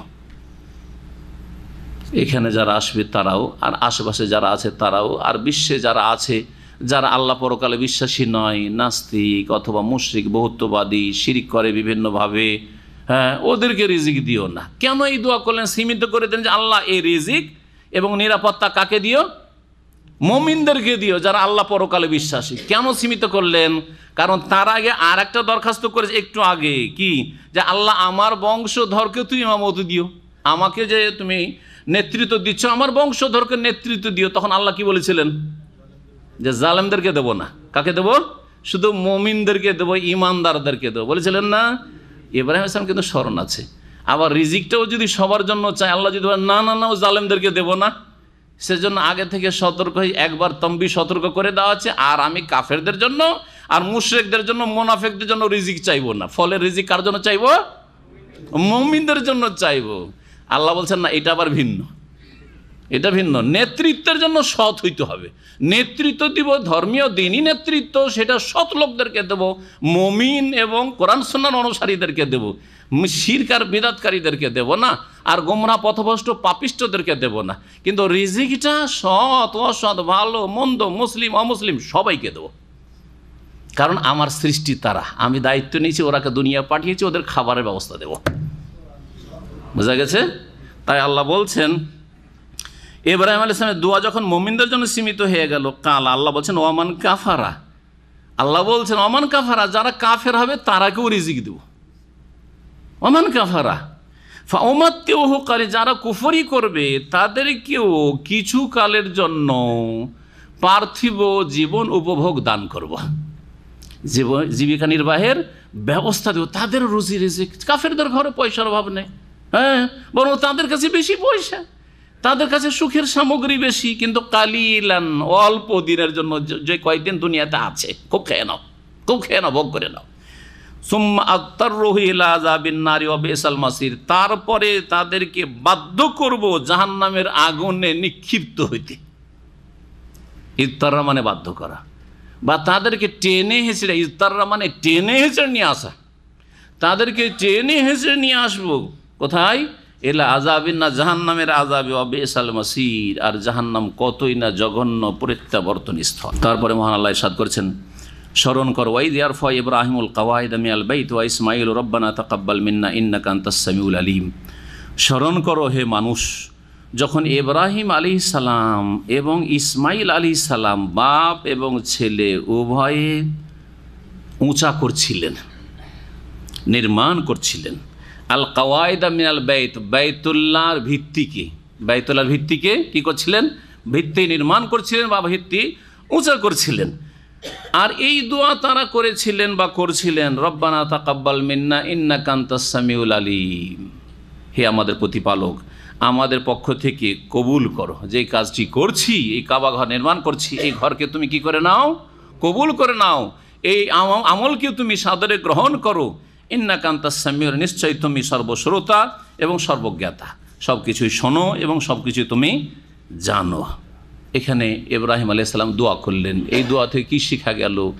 ইব্রাহিম আলাইহিস সালাম, ইসমাঈল আলাইহিস সালামের মতো এত বড় নবী রসুল, আল্লাহর খলিলও যদি কোনো নেক আমল করে আত্ম অহংকারে না থাকেন, বরং আশঙ্কা করেন যে আমি করলাম এই কাজ, যদি আল্লাহ কবুল না করেন, সেজন্য দোয়ার মুখাপেক্ষী আমাকে দোয়া করতে হবে, আমি মহতাজ, আল্লাহ দাতা, আমাকে চাইতে হবে আল্লাহর কাছে। তিনি চাইছেন যে আল্লাহ সাদরে গ্রহণ করো, আপনি দোয়া করবেন না?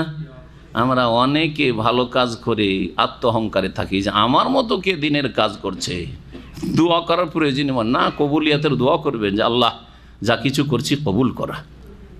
এটাই হচ্ছে সাহাবায়ে কেরামদের চরিত্র।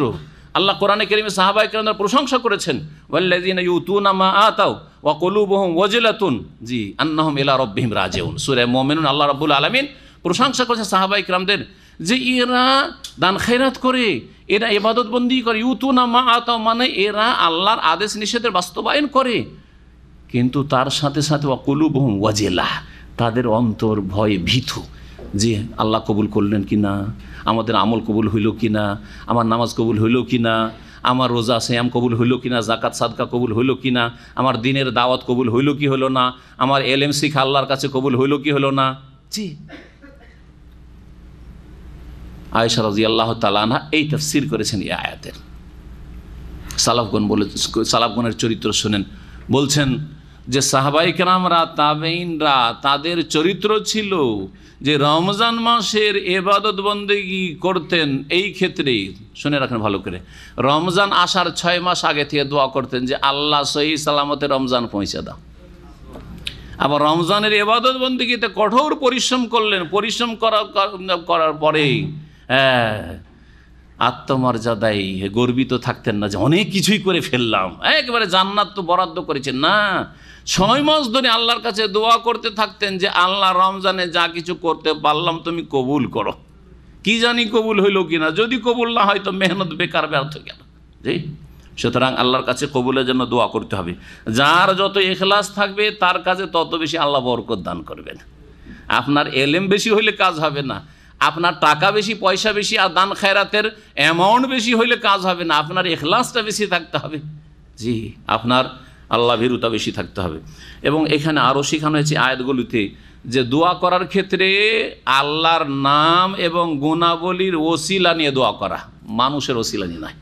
পীর ওলি মুর্শিদ নবী রসুলের ওসিলাই দোয়া কবুল করে, এটা বেদাতীদের তরিকা, ভালো করে শুনে রাখেন।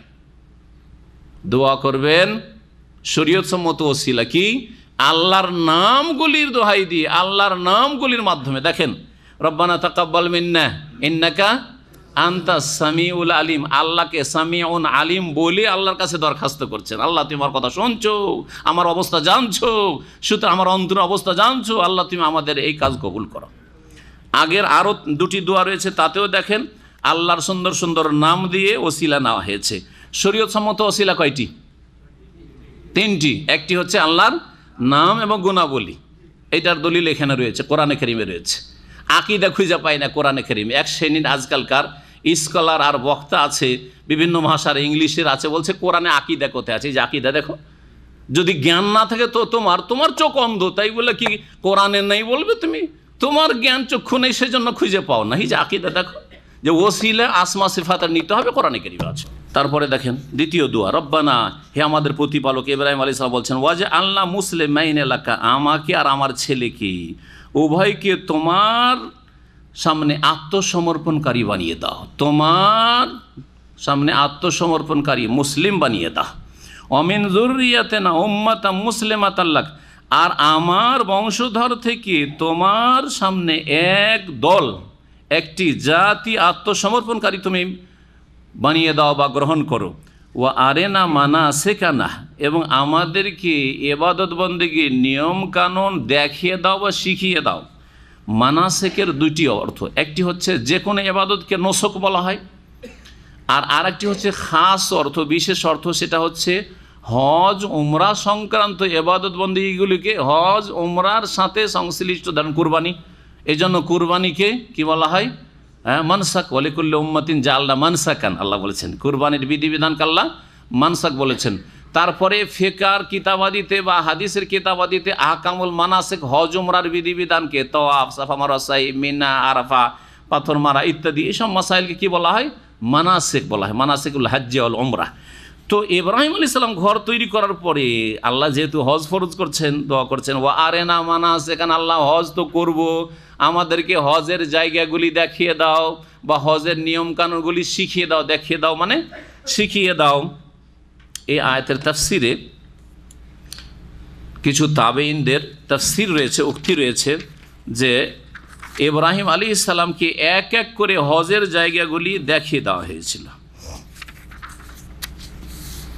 ও আরেনা মানাসিকানার তাফসির করতে গিয়ে বলছেন প্রখ্যাত তাবি মুজাহিদ বলছেন যে ইব্রাহিম আলাইহিস সালাম কালা, ইব্রাহিম বলে, ও আরেনা মানাসিকানা ফাআতাহু জিবরাইল, আল্লাহর কাছে যখন দোয়া করলেন যে আল্লাহ আমাদের মানাসিক হজ উমরার জায়গাগুলি দেখিয়ে দাও, তখন জিবরাইল আলাইহিস সালাম নেমে আসলেন। ফাআতা বিহিল বাইত, প্রথম বাইতুল্লাহ তিনি আসলেন, কাবা ঘর দেখাইলেন। ফাকালা ইরফাইল কাওয়াইদ, তারপরে ঘর নির্মাণ হইল, ঘর নির্মাণ হইল। ওয়াতাম্মাল বুনিয়ান, ঘর পূর্ণ হইল, ছাদ হইল। সুম্মা আখাযা বিয়াদি ফাখরাজা ফানতালাকা বিহি ইলা সাফা, তারপরে ইব্রাহিম আলাইহিস সালামকে সাফাতে নিয়ে গিয়ে দেখেন, এই যে সাফা, এটা হচ্ছে হজ উমরার ক্ষেত্রে একটা জায়গা, এখন আসতে হবে। তারপরে কোথায় নিয়ে গেলেন বলছেন, তারপরে বললেন জিবরাইল আলাইহিস সালাম, হাযা মিন শাআইরিল্লাহ, এটা হচ্ছে আল্লাহর নিদর্শনাবলীর অন্তর্ভুক্ত। সুম্মা আনতালাকা বিহি ইলাল মারওয়া, তারপরে মারওয়াতে নিয়ে গেলেন, বললেন হাযা মিন শাআইরিল্লাহ। সুম্মা আনতালাকা বিহি নাহওয়া মিনা, তারপরে মিনাতে নিয়ে গেলেন। ফালাম্মা কান মিনাল আকাবাতে, মেনার কাছে যে এই ঘাটিটা রয়েছে, যেখানে দুই পাহাড়, দুই দিক থেকে পাহাড় সংকীর্ণ, পাহাড় দুই দিক থেকে কাছাকাছি হয়ে আসছে, আর দুই পাহাড়ের মাঝখানের সংকীর্ণ জায়গা, এটাকে কি বলা হয়? আরবিতে আকাবা বলা হয়, মানে ঘাঁটি বলা হয়। তো এই ঘাঁটিতে যখন নিয়ে আসলেন, যেখানে ওই 3টি জামরাতের জায়গা রয়েছে, কি রয়েছে? জামরাতে উলা, উস্তা আর কুবরা, এখানে নিয়ে আসলেন। যখন এখানে আসলেন তখন ইবলিস এসে হাজির। ইবলিস আসলো, কায়েমুন ইনদা শাজারা, ওখানে একটি গাছ ছিল ওই যুগে, ওই গাছের কাছে ইবলিস দাঁড়িয়ে আছে। ফাঁকালা, তখন জিবরাইল আলাইহিস সালাম কাব্বির ওয়ারমে, আল্লাহু আকবার বলে এইদিকে পাথর ছুঁড়ো। তখন পাথর ছুঁড়েছিলেন ইব্রাহিম আলাইহিস সালাম, কার কথাই? ওই ইবলিসের দিকে, জিবরাইল আলাইহিস সালামের কথাই। ফাকাব্বারা ওয়া রামাহু, তারপরে পাথর মারলেন ইবলিসকে। সুম্মান তালাকা ইবলিস ফাকামা ইনদাল জামরাতিল উস্তা, তারপরে জামরা উস্তার কাছে গিয়ে দাঁড়িয়েছে। প্রথম জামরা কুবরা এই দিক থেকে, যেহেতু মক্কার দিক থেকে গেলে প্রথম বড় জামরা পড়বে, ওখানে পাথর মারলেন। আর তার সুম্মা জামরা উস্তা, আর তারপরে তখন মধ্যেকার জামারাতে ফালাম্মা জাযা বিহি জিবরিল ওয়া ইব্রাহিম ক্বালা লাহু কাব্বির ওয়ারমি, এখানেও তাকবীর বলো আর এই করো, পাথর মারো। ফাকাব্বারা ওয়া রাম যাহাবাল খাবিস ইবলিস ওয়া কানাল খাবিস আরাদা হজ্জ শাইয়ুদ খিলাফিল হজ্জ শাইয়ান, ইবলিস চেয়েছিল যে হজে কিছু আমি একটু ভালো কিছু মুরব্বি সেজে গিয়ে কিছু নিজের কথা ঢুকিয়ে দেবো, কুপরামর্শ দেব, হ্যাঁ, কুসংস্কার কিছু শিখিয়ে দেব, এটা আর ফালামি আস্তাতে তা করতে পারলো না। ফাজাহাবা বিয়াদি ইব্রাহিম তাআলা আতাবিহিল আল মাশআর আল হারাম, ওখান থেকে যাই তিনটা জামরাতে ওইভাবে করার পরে এখানে সংক্ষেপ করে দিয়েছে, মাশআরে হারামে নিয়ে গেলেন। মানে মাশআর হারাম কোনটাকে বলে? মুজদালিফা, যেখানে করে মসজিদ তৈরি ওই জায়গাটার নাম ছিল মাশআরে হারাম, ওখানে নিয়ে গেলেন। ফাকাল হাযাল মাশআরুল হারাম, এটা হচ্ছে মুজদালিফা মাশআরুল হারাম। ফাআখাযা বিয়াদি ইব্রাহিম, তারপরে নিয়ে গিয়ে হাত্তা আতাবিহি আরাফাত, আরাফায় নিয়ে গেলেন। কাল কাদ আরাফতা মা আরাইতুকা, তুমি এখন জানতে পারলে যা দেখিয়ে দিলাম এগুলি হচ্ছে হজের জায়গা। কালাহা সালাসা, আমার তিনবার করে বললেন। কালার নাম, ইব্রাহিম আলাইহিস সালাম বললেন হ্যাঁ এখন শিখে নিলাম। তো এইভাবে ওয়া আরিনা মানাসিকানার বাস্তবায়নের কথা সালাফগণ তাবেঈনরা উল্লেখ করেছেন। অতুব আলাইনা, এবং আমাদের তওবা কবুল করো। ইন্নাকা আনতা তাওয়াবুর রহিম, নিশ্চয়ই তুমি তওবা গ্রহণকারী বা তওবার তৌফিক দাতা। আল্লাহর নাম হচ্ছে তাওয়াব, এর মানে কি? তওবা গ্রহণকারী, কবুলকারী, অথবা তওবার তৌফিক দানকারী, শক্তি সামর্থ্য দানকারী। আর বান্দা তওবা করলে, বেশি বেশি তওবা করলে বান্দারও নাম তাওয়াব, তখন কি বলবেন? হ্যাঁ, তওবাকারী, তওবা। জি, নবী সাল্লাল্লাহু আলাইহি ওয়াসাল্লাম বলছেন কুল্লু বানি আদমা খাত্তাউন ওয়া খায়রুল খাত্তাইন আত-তাওয়াবুন। তাওয়াবের বহুবচন তো তাওয়াবুন, মানে এখানে তওবাকারী। জি, আল্লাহর একটি নাম হচ্ছে তাওয়াব, একটি হচ্ছে রাহিম। এখানে দেখেন তাওয়াব আর রাহিমের নামের ওসিলায় দোয়া করলেন। তারপরে দোয়াতে দেখেন রব্বানা, হে আমাদের রব, ওয়াবআস ফীহিম রাসূলা, আল্লাহ এদেরকে বিনা রসুলে ছেড়ে দিয়ে না, মক্কার লোককে মক্কায় একটা রসুল পাঠাও। দোয়া করছেন ইব্রাহিম আলাইহিস সালাম, নবী সাল্লাল্লাহু আলাইহি ওয়াসাল্লামের ৩,৫০০ বছর আগে, আর এই দোয়ার বাস্তবায়ন হচ্ছে ৩,৫০০ বছর পরে। সেজন্য আপনি দোয়া করে তাড়াহুড়া করবেন না। আমরা দোয়া করে তাড়াহুড়া করি না? আল্লাহ ভালো করে দাও, ২-৩ দিন করলেন, ভালো না হইলে মন খারাপ, দেখ কোনো দোয়াতে কাজ হয় না, বাদ দাও। এখন কোথায় চলো? আল্লাহ কবুল করলেন, এখন মাজারে চলো।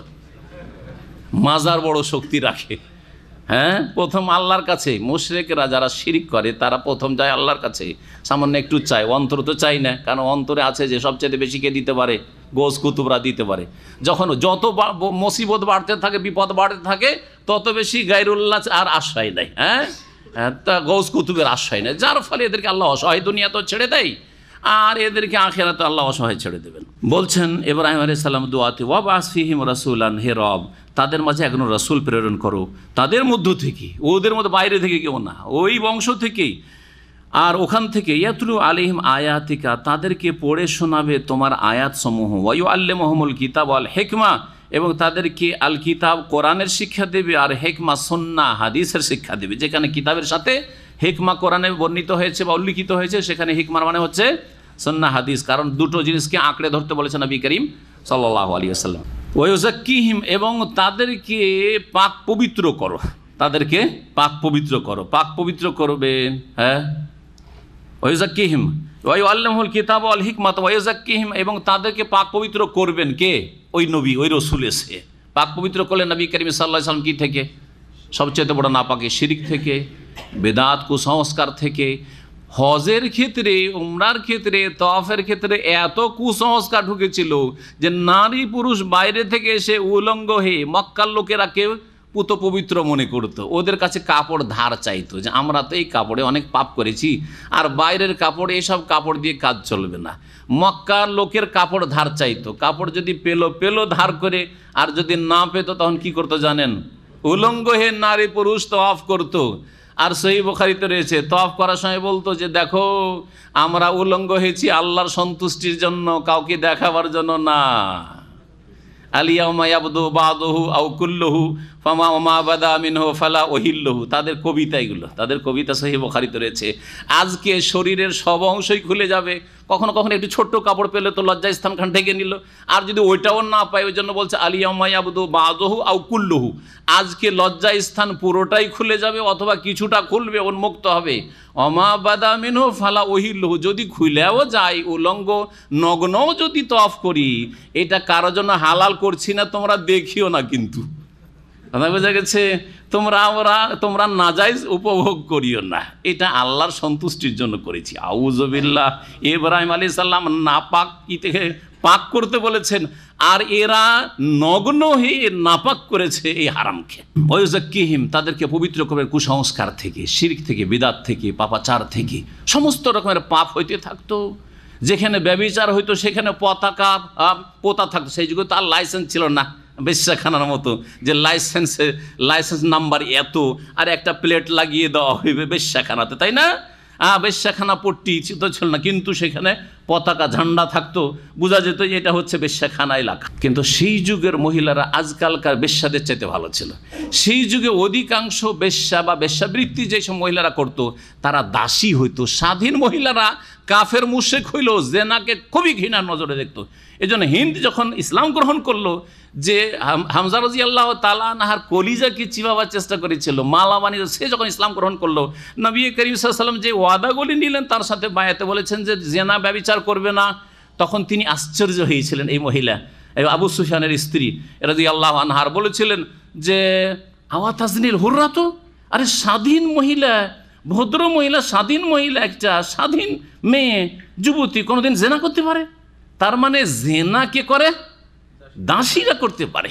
আর আজকাল স্বাধীন সম্ভ্রান্ত ঘরের মেয়েরা কলেজ ইউনিভার্সিটিতে পড়ে আর একটা ইনকাম সোর্স হিসাবে ধরে নিয়েছে 5 স্টার হোটেলে যাওয়া অথবা কোনো আবাসিক হোটেলে যাওয়া, আর যাওয়ার সেটা একটা ইনকাম সোর্স। আমাদের লেখাপড়ার খরচের দরকার, যা জুটে না এটা দিয়ে জুটাচ্ছে। আউযুবিল্লাহ। ভালো ভালো ঘরের মেয়েরা বেরিয়ে চলে যাচ্ছে বেশ্যাবৃত্তিতে, দেহ ব্যবসা, যৌনকর্মী বলতে বলছে। বেশ্যা বললে নাকি গায়েল হয়ে যাবে, আজকাল আইন তৈরি হয়েছে, বুঝা গেছে? বেশ্যা বলা যাবে নাকি গায়েল হয়ে যাবে, কি বলতে হবে? যৌনকর্মী, ভদ্র ভাষা বলতে হবে, যতই নোংরামি তারা করুক না কেন। জি, সমস্ত রকমের নাপাকি থেকে কি করবে নবী এই রসুল পাক পবিত্র করে মানুষকে। ইন্নাকা আনতাল আজিজুল হাকিম, নিশ্চয় তুমি মহাপরাক্রান্ত বিজ্ঞানময়। এখানে ওসিলা আল আজিজ আল হাকিমের, তাইলে 6টি আল্লাহর নাম আসলো এই 3টি দোয়াতে, আসলো না? আসলো না? এগুলো হচ্ছে আল্লাহর আসমা হোসনাতে ওসিলা। আর কিসের ওসিলা নিতে হবে? হ্যাঁ, নেক, নিজের ঈমান এবং নেক আমলে। রব্বানা ইন্নানা আমান্না ফাগফির লানা যুনুবানা ওয়া কিনা আযাবান নার, সূরা আলে ইমরান রয়েছে, বহু আয়াত রয়েছে ঈমান এবং নেক আমলকে ওসিলা বানানো, হাদিসে রয়েছে। জি, নিজের নেক 2 রাকাত নামাজ পড়ে আল্লাহকে বলেন, দোয়া করেন। সাদকা খেরাত করেন, আল্লাহ দান খেরাত করলাম, বালা মুসিবত দূর করে দাও। জি, এরকম। রোজা রাখলেন, আল্লাহ রোজা রাখলাম, আল্লাহ বিপদ আপদ দূর করে দাও। জি, এর ওসিলে। আর কি? জীবিত ব্যক্তি, জীবিত নেক মানুষের কাছে দোয়া চাও। জীবিত, মৃত ব্যক্তির কাছে, কবরের কাছে গিয়ে দোয়া করে চাইবেন না, ইয়া রাসূলুল্লাহ আমার জন্য দোয়া করে দেন। হ্যাঁ খাজা বাবা আমার জন্য একটু দোয়া করে, আমার একটু সুদৃষ্টি রাখিয়েন, আপনার ফয়েজ বরকতগুলো দিয়েন। এগুলো হচ্ছে শিরক কুফরি কথা। জি, মৃত ব্যক্তির কাছে দোয়া চাওয়া যাবে না। ওমাই ইয়ারগাবু আন মিল্লাতি ইব্রাহিম ইল্লা মান সাফিয়া নাফসা, ইব্রাহিম আলাইহিস সালামের আদর্শ থেকে যারা বিমুখ হয়, একমাত্র কারা বিমুখ হয়? একমাত্র বিমুখ হয় ওই সব লোকেরা যারা নিজেদেরকে নির্বোধ করেছে। অমাইয়ার গাবু আমিল্লাতি ইব্রাহিম, ইব্রাহিম আলাইহিস সালামের আদর্শ থেকে বিমুখ হয় না। একমাত্র কে বিমুখ হয়? ইল্লা মান সাফিয়া নাফসা, যারা নিজেকে নির্বোধ করেছে বা নির্বুদ্ধিতার পরিচয় দিয়েছে, যারা বোকা। সাফিহুন মানে বোকা। বোকা মানুষ ছাড়া ইব্রাহিমের আদর্শ কেউ ছাড়তে পারে না। ইব্রাহিম আলাইহিস সালামের আদর্শ হচ্ছে ইসলাম। সামনে আসবে, কয়েকটা আয়াতে আসবে। ইব্রাহিম আলাইহিস সালামের দিন কি ছিল? ইসলাম। ইব্রাহিম আলাইহিস সালাম কি ছিলেন? মুসলিম। ইব্রাহিম আলাইহিস সালাম কি নাম রেখেছেন? ওয়াসাম্মাকুমুল মুসলিমিন, তোমাদের নাম মুসলিম রেখেছেন, আত্মসমর্পণকারী মুসলিম। আম্বিয়া রসুলগণ ইব্রাহিম আলাইহিস সালামের পরে সবাই মুসলিম ছিলেন, যত নবীরা এসেছেন সকলে মুসলিম ছিলেন, আত্মসমর্পণকারী আল্লাহর সামনে। ও আসলাম তো মা সুলাইমান লিল্লাহি রাব্বিল আলামিন, বিলকিস ইসলাম গ্রহণ করছে। কি বলছে? হ্যাঁ, বলেন যে আমি ইহুদি হইলাম, খ্রিস্টান হইলাম, কি হইলাম? আসলাম তো, ইসলাম গ্রহণ করলাম। মা সুলাইমান। আল্লাহর দিন হচ্ছে ইন্নাদ-দীনা ইনদাল্লাহিল ইসলাম, আল্লাহর দিন মাত্র একটি, সেটি হচ্ছে ইসলাম।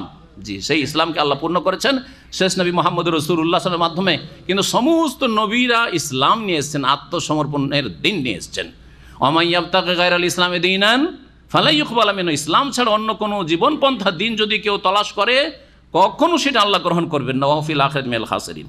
চলুন এখন আল্লাহ বলছেন একমাত্র নির্বোধ ছাড়া ইব্রাহিম আলাইহিস সালামের আদর্শ থেকে বিমুখ হতে পারেন না। রাগেবার যখন অব্যয়, বাংলা গ্রামার যারা বুঝেন, ইংরেজি গ্রামার যারা বুঝেন তারা প্রিপোজিশন, আরবি গ্রামারে সেলা বলা হয়। হ্যাঁ, হারফে জারগুলি, হারফে জারের পরিবর্তনে বা অব্যয়ের পরিবর্তনে অর্থের পরিবর্তন ঘটে। রাগে বা ফেলের যখন আন সেলা আসবে বা অব্যয় আসবে তখন তার মানে বিমুখ হওয়া, মুখ ফিরিয়ে নেওয়া হবে, মুখটা ফিরিয়ে নেওয়ার অর্থ হবে। আর যখন রাগেবার সেলা বা অব্যয় আসবে ফি, রাগেব তো ফি কে, তখন আগ্রহ করা, একবারে বিপরীত অর্থ হবে। আনা আরগাবো ফি হাযিহিল মারআ, আমি এই মেয়েটির ক্ষেত্রে আগ্রহী বিয়ে করার জন্য। হ্যাঁ, মান রাগেবা আন সুন্নতি, আমার সুন্নত থেকে যে বিমুখ হইল, এখানে ওয়ামাই ইয়ারগাবু আন, আন শব্দ এসেছে, তাই না? তো মুখ ফিরিয়ে নেওয়ার অর্থ। জি, এগুলি হচ্ছে আরবি ভাষার অলঙ্কার, কোরআনে কারীমের অলঙ্কার। ওয়ামাই ইয়ারগাবু আন মিল্লাতি ইব্রাহিম ইল্লা মান সাফিয়া নাফসা, একমাত্র নির্বোধরাই ইব্রাহিমের আদর্শ থেকে মুখ ফিরাতে পারে। ওয়ালাকাদ ইস্তাফাইনাহু ফিদ দুনিয়া, আর নিশ্চয় তাকে মনোনীত করেছিলাম ইহজগতে। ওয়া ইন্নাহু ফিল আখিরাতি লামিনাস সালিহিন, আর নিশ্চয় ইব্রাহিম আলাইহিস সালাম পরকাল ও সৎকর্মশীলদের অন্তর্ভুক্ত হবেন, বরং তাদের ইমাম তিনি। ইজ ক্বালা লাহু রাব্বুহু আসলিম, স্মরণ করো যখন তার প্রতিপালক বলেছিলেন ইব্রাহিম আলাইহিস সালামকে, আসলেম, হে ইব্রাহিম তুমি আত্মসমর্পণ করো, তুমি আমার সামনে আত্মসমর্পণ করো। কাল আসলামতু লিরাব্বিল আলামিন, বিশ্বজগতের প্রতিপালকের সামনে আমি আত্মসমর্পণ করছি, আমি ইসলাম কবুল করছি বা ইসলামের বাস্তবায়ন করার ওয়াদা করছি। এই তো হয়ে গেল যে ইব্রাহিম আলাইহিস সালাম কি ছিলেন? মুসলিম ছিলেন। আসলামতু লিল্লাহি রাব্বিল আলামিন, তার বংশধর। ওয়াসা বিহা ইব্রাহিম ও বনিহে, ইব্রাহিম আলাইহিস সালাম তার সন্তানদেরকে অন্তিম উপদেশ দিয়েছিলেন। ও ইয়াকুব, এবং ইয়াকুব আলাইহিস সালামও, যার নাম ইসরাইল, তার বংশধরকে, ইয়াকুব আলাইহিস সালাম কয় ছেলে ছিল? 12 ছেলে, তাদেরকে অন্তিম উপদেশ দিয়েছেন। ওসিয়ত বলা হয় মানুষের মৃত্যুর পূর্বের উপদেশকে। অন্তিম উপদেশ দিয়েছিলেন কি বলে? ইয়া বানিয়া, হে আমার সন্তানরা, ইন্নাল্লাহা আস্তাফা লাকুমুদ্দীন, আল্লাহ তোমাদের জন্য তার দিনকে মনোনীত করেছেন। ফালা তামুতুন্না ইল্লা ওয়া আনতুম মুসলিমুন, সুতরাং তোমরা মুসলিম না হয়ে মৃত্যুবরণ করিও না, মুসলিম না হয়ে মৃত্যুবরণ করিও না। আম কুনতুম শুহাদা, আল্লাহ বলছেন যে তোমরা কি সেখানে হাজির ছিলে? ইদ হাদারা ইয়াকুব আল মউত, যখন ইয়াকুব আলাইহিস সালামের নিকট তার মৃত্যু ঘনিয়ে এসেছিল, অর্থাৎ ইয়াকুব আলাইহিস সালামের মৃত্যুর মুহূর্তে কি তোমরা সেখানে উপস্থিত ছিলে? ইহুদিদেরকে বা খ্রিস্টানদেরকে আল্লাহ বলছেন, কারণ ইহুদি খ্রিস্টানদের দাবি ইয়াকুব আলাইহিস সালাম সম্পর্কে যে তিনি কি ছিলেন? ইহুদি ছিলেন, মুসলিম ছিলেন না, ইহুদি ছিলেন। বোঝা গেছে কি না? খ্রিস্টানদের ধর্ম কথা যে না আমাদের ধর্মের অনুসারী ছিলেন বা আমাদের আদর্শের অনুসারী ছিলেন, আমরা হচ্ছি ইয়াকুব আলাইহিস সালামের আদর্শে বিশ্বাসী। আল্লাহ বলছেন যে তোমরা তাহলে ইয়াকুব আলাইহিস সালামের ইন্তেকালের সময় যে তিনি উপদেশ দিয়েছিল সেই সময় হাজির ছিলেন নাকি? যদি বলে হাজির ছিলাম তাহলে ডাহা মিথ্যা কথা। আর হাজির ছিলেন না তো জানলে কোথা থেকে? তো কোনখানে আছে কথাটি যে ইয়াকুব আলাইহিস সালাম ইহুদি ছিলেন বা খ্রিস্টান ছিলেন? কারণ ইহুদিদের দাবি ছিল যে আমরা হকপন্থী আর নবীরা সব ইহুদি। খ্রিস্টানরা বলছে আমরা হচ্ছে সত্যপন্থী আর নবীরা, বনি ইসরায়েল সব নবীরা হচ্ছে খ্রিস্টান। মক্কার মুশরিকদের দাবি ছিল যে ইব্রাহিম আলাইহিস সালাম ছিলেন আমাদের মতো পুত্তলিক। এই দাবিগুলির খণ্ডন করছেন আল্লাহ রাব্বুল আলামিন এই আয়াতগুলিতে। আম কুনতুম শুহাদা, তোমরা কি উপস্থিত ছিলে? ইদ হাদারা ইয়াকুব আল মউত, যখন ইয়াকুব আলাইহিস সালাম মৃত্যুর মুহূর্ত ঘনিয়ে এসেছিল। ইদ কালা লিবানিহি, স্মরণ করো যখন তার সন্তানদেরকে তিনি উপদেশ দিতে গিয়ে বলেছিলেন, মা তা'বুদুনা মিন বাদি, আচ্ছা বলো তো আমি তো মরে যাচ্ছি, আমার পরে কিসের ইবাদত করবে তোমরা? কার ইবাদত করবে তোমরা? তোমরা প্রতিমা পুতুলের পূজা করবে নাকি? কালু, তখন তারা বলেছিল, নাবুদু ইলাহাকা, আমরা সকলে আপনার উপাস্য মাবুদের ইবাদত করব। ওয়া ইলাহা আবাইকা, আপনার পূর্বপুরুষদের মাবুদের ইবাদত করব, যিনি ইব্রাহিম, ইসমাইল, ইসহাক, ইলাহান ওয়াহিদা, যে আল্লাহ হচ্ছেন এক সত্য ইলাহ। ওয়া নাহনু লাহু মুসলিমুন, এবং আমরা তার সামনে আত্মসমর্পণকারী মুসলিম। তারা কি বলেছিলেন? তাহলে ইয়াকুব আলাইহিস সালাম 12 ছেলে সকলে কি বলেছিলেন তার বাবাকে? যে আমরা হচ্ছি মুসলিম, ওয়া নাহনু লাহু মুসলিমুন তিলকা উম্মাতুন। আল্লাহ বলছেন দেখো, কোনো নবীর সাথে বংশীয় সম্পর্ক কায়েম করা আর বংশের প্রমাণ দেওয়া কোনো কাজে আসবে না যদি আকীদা আমলের মিল না থাকে। তাহলে হ্যাঁ, তারা তাদের আমল নিয়ে চলে গেছে আর তোমরা তোমাদের আমল নিয়ে যাবে। আল্লাহ বলছেন ওরা ছিল একটি জাতি, আম্বিয়া রসুলগণ, এবং তাদের যারা সত্যিকার অনুসারী বা ইব্রাহিম আলাইহিস সালাম এবং তার বংশধর যারা নবী রসুল ছিলেন, তারা এক উম্মত ছিলেন কাদ খালাত, তারা দুনিয়া থেকে অতিবাহিত হয়ে গেছেন, চলে গেছেন, নিজ নিজ আমল নিয়ে চলে গেছেন। লাহা মা কাসাবাত, তাদের জন্য তাদের কৃতকর্ম রয়েছে, তারা যা কিছু করেছেন তার ফল তারা পাবেন। ওয়ালাকুম মা কাসাবতুম, এবং তোমাদের জন্য তোমাদের কৃতকর্ম রয়েছে, তোমাদের আমলগুলির কারণে তারা ধরা খাবে না, আর তাদের আমল দিয়ে তোমরা পার পাবে না। বুঝছেন না? বুঝছেন না? বারা আউলিয়ার দেশের মানুষ আমরা, আমার দেশে অলি আউলিয়া শুয়ে আছেন, এই দিয়ে পার পাবেন নাকি? লাভ হবে নাকি? কোনো লাভ হবে না। তিলকা উম্মাতুন কাদ খালাত, তারা তাদের ঈমান আকীদা আমল নিয়ে চলে গেছে, ভালো নিয়ে গেছে আলহামদুলিল্লাহ। যদি বাই চান্সে কারো শিরক বিদাতি আকীদা থাকে তাহলে নিজের নিজের আমল নিয়ে গেছে, আল্লাহ বুঝে নেবেন, আপনাকে অত জানতে হবে না যে কি ভালো নিয়ে গেছে না মন্দ নিয়ে গেছে। ওয়ালাকুম মা কাসাবতুম, এখন তোমরা নিজের চরকায় তেল দাও, তোমরা যা কিছু করবে তা নিয়ে তোমাদেরকে যেতে হবে আল্লাহর সামনে, সুতরাং নিজের সুব্যবস্থা নাও। ওয়ালা তুসআলুন আম্মা কানু ইয়ামালুন, আর তোমরা জিজ্ঞাসিত হবে না যে তারা কি কাজকর্ম করেছিল, তাদের কর্মকাণ্ড কেমন ছিল, তাদের আকীদা আমল কেমন ছিল, এসব সম্পর্কে তোমাদেরকে জিজ্ঞাসা করা হবে না। এক দুটি আয়াতের সম্পর্ক আগের আয়াতের সাথে আছে, তাফসীরগুলো করে দিই, আমরা আজকে পারা হয়তো শেষ করা যাবে না। ওয়াকালু, এবং ইহুদিরা আর খ্রিস্টানরা তারা বলতো কুনু হুদান আও নাসারা তাহতাদু, ইহুদিরা বলতো যে তোমরা ইহুদি হয়ে যাও তাহলে হেদায়েত পাবে, আর খ্রিস্টানরা বলতো যে তোমরা খ্রিস্টান হয়ে যাও তাহলে সঠিক পথ পাবে, তাহতাদু। সবাই দাবি করতো কুল্লু হিজবিন বিমা লাদাইহিম ফারিহুন, সবাই নিজের মতাদর্শ নিয়ে আনন্দিত ছিল যে আমরাই ঠিক পথে আছি, তোমরা এই পথে এসো। আজকাল মুসলিম সমাজের 73 ফিরকার অবস্থা ওইরকমই। হ্যাঁ, মিলাদিরা বলছে মিলাদ করো তাহলে তোমরা হেদায়েতের রাস্তা পাবে। কেয়ামি যারা দাঁড়িয়ে মিলাদ করে বলছেন না না ওরা গুমরা, ওই যে বসে বসে মিলাদ করছে ওরা গুমরা, দাঁড়িয়ে মিলাদ করো তাহলে হেদায়েত পাবে। বোঝা গেছে? হ্যাঁ, অথচ নবী করিম সাল্লাল্লাহু আলাইহি সাল্লামের যুগ থেকে শুরু করে প্রায় 400 বছর পর্যন্ত এই মিলাদের অস্তিত্বই ছিল না। আবু হানিফা, শাফি, মালিক, আহমদ, 4 ইমামের কোন ইমামের আপনারা মুকাল্লিদ, ইমামরা স্বপ্নেও দেখেন নিজের নবীর মিলাদ চালু হবে, কারণ তাদের যুগে এইসব মিলাদের কোনো অস্তিত্বই ছিল না, সাহাবীদের যুগও থাকলো না, তাবেঈন যুগের যুগ, তারপরও গায়ের জোরে করবেন, সংখ্যা বেশি সেই জন্য, হ্যাঁ, আর সেটাকে ধর্মের রং দেবেন। তারা বলেছিল যে ইহুদি হয়ে যাও, খ্রিস্টান হয়ে যাও তাহলে হেদায়েত পাবে। কুল, হে নবী এদেরকে বলে দাও, বল মিল্লাতা ইব্রাহিম হানিফা, বরং ইহুদি খ্রিস্টান হলে হেদায়েত পাওয়া যাবে না, বরং ইব্রাহিম আলাইহিস সালামের আদর্শের অনুসারী হও, একনিষ্ঠ হয়ে শিরক মুক্ত হয়ে ইব্রাহিম আলাইহিস সালামের আদর্শের অনুসারী হওয়া। আর ইব্রাহিম আলাইহিস সালামের আদর্শ কি ছিল? ইসলাম। যেই ইসলামের পূর্ণতা দানের জন্য শেষ নবী মুহাম্মদ রাসূলুল্লাহ সাল্লাল্লাহু আলাইহি সাল্লামকে আল্লাহ পাঠিয়েছেন। নবী করিম সাল্লাল্লাহু আলাইহি সাল্লামের একটি উক্তি রয়েছে এই মর্মে, তিনি বলছেন যে আনা দাওয়াত ইব্রাহিম ওয়া বাশারাত ঈসা ওয়া রুয়া উম্মি, আমি হচ্ছি ইব্রাহিম আলাইহিস সালামের দুয়ার বরকত। ইব্রাহিম সালাম কি দোয়া করেছিলেন? ওয়াবাস ফিহিম রাসূল, আল্লাহ মক্কা নগরীতে আমার বংশধরে একটা রসুল পাঠাইও। ইব্রাহিম আলাইহিস সালামের দুয়ার বাস্তবায়ন হলো না? জি।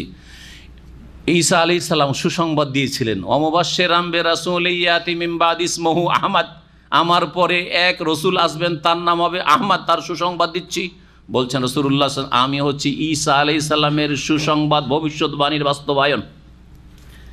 রুয়া উম্মি, আমার মা স্বপ্নে দেখেছিলেন আমি যখন পেটে এসেছিলাম, গর্ভধারণ করেছিলাম আমার আম্মা, যে তার পেট থেকে একটা নূর বেরিয়ে গেল যাতে শাম দেশের রাজ দরবার আলোকিত হয়ে গেল, তার বাস্তবায়ন আমি সেই শেষ রাসূল। তোমরা তাহলে কি হয়ে যাও? ইহুদি হলেও হেদায়েত পাবে না, খ্রিস্টান হলেও হেদায়েত পাবে না। কুল বাল মিল্লাতা ইব্রাহিম হানিফা, বরং ইব্রাহিম আলাইহিস সালামের আদর্শের অনুসারী হয়ে যাও, যিনি একনিষ্ঠ ছিলেন বা তোমরা একনিষ্ঠ হয়ে।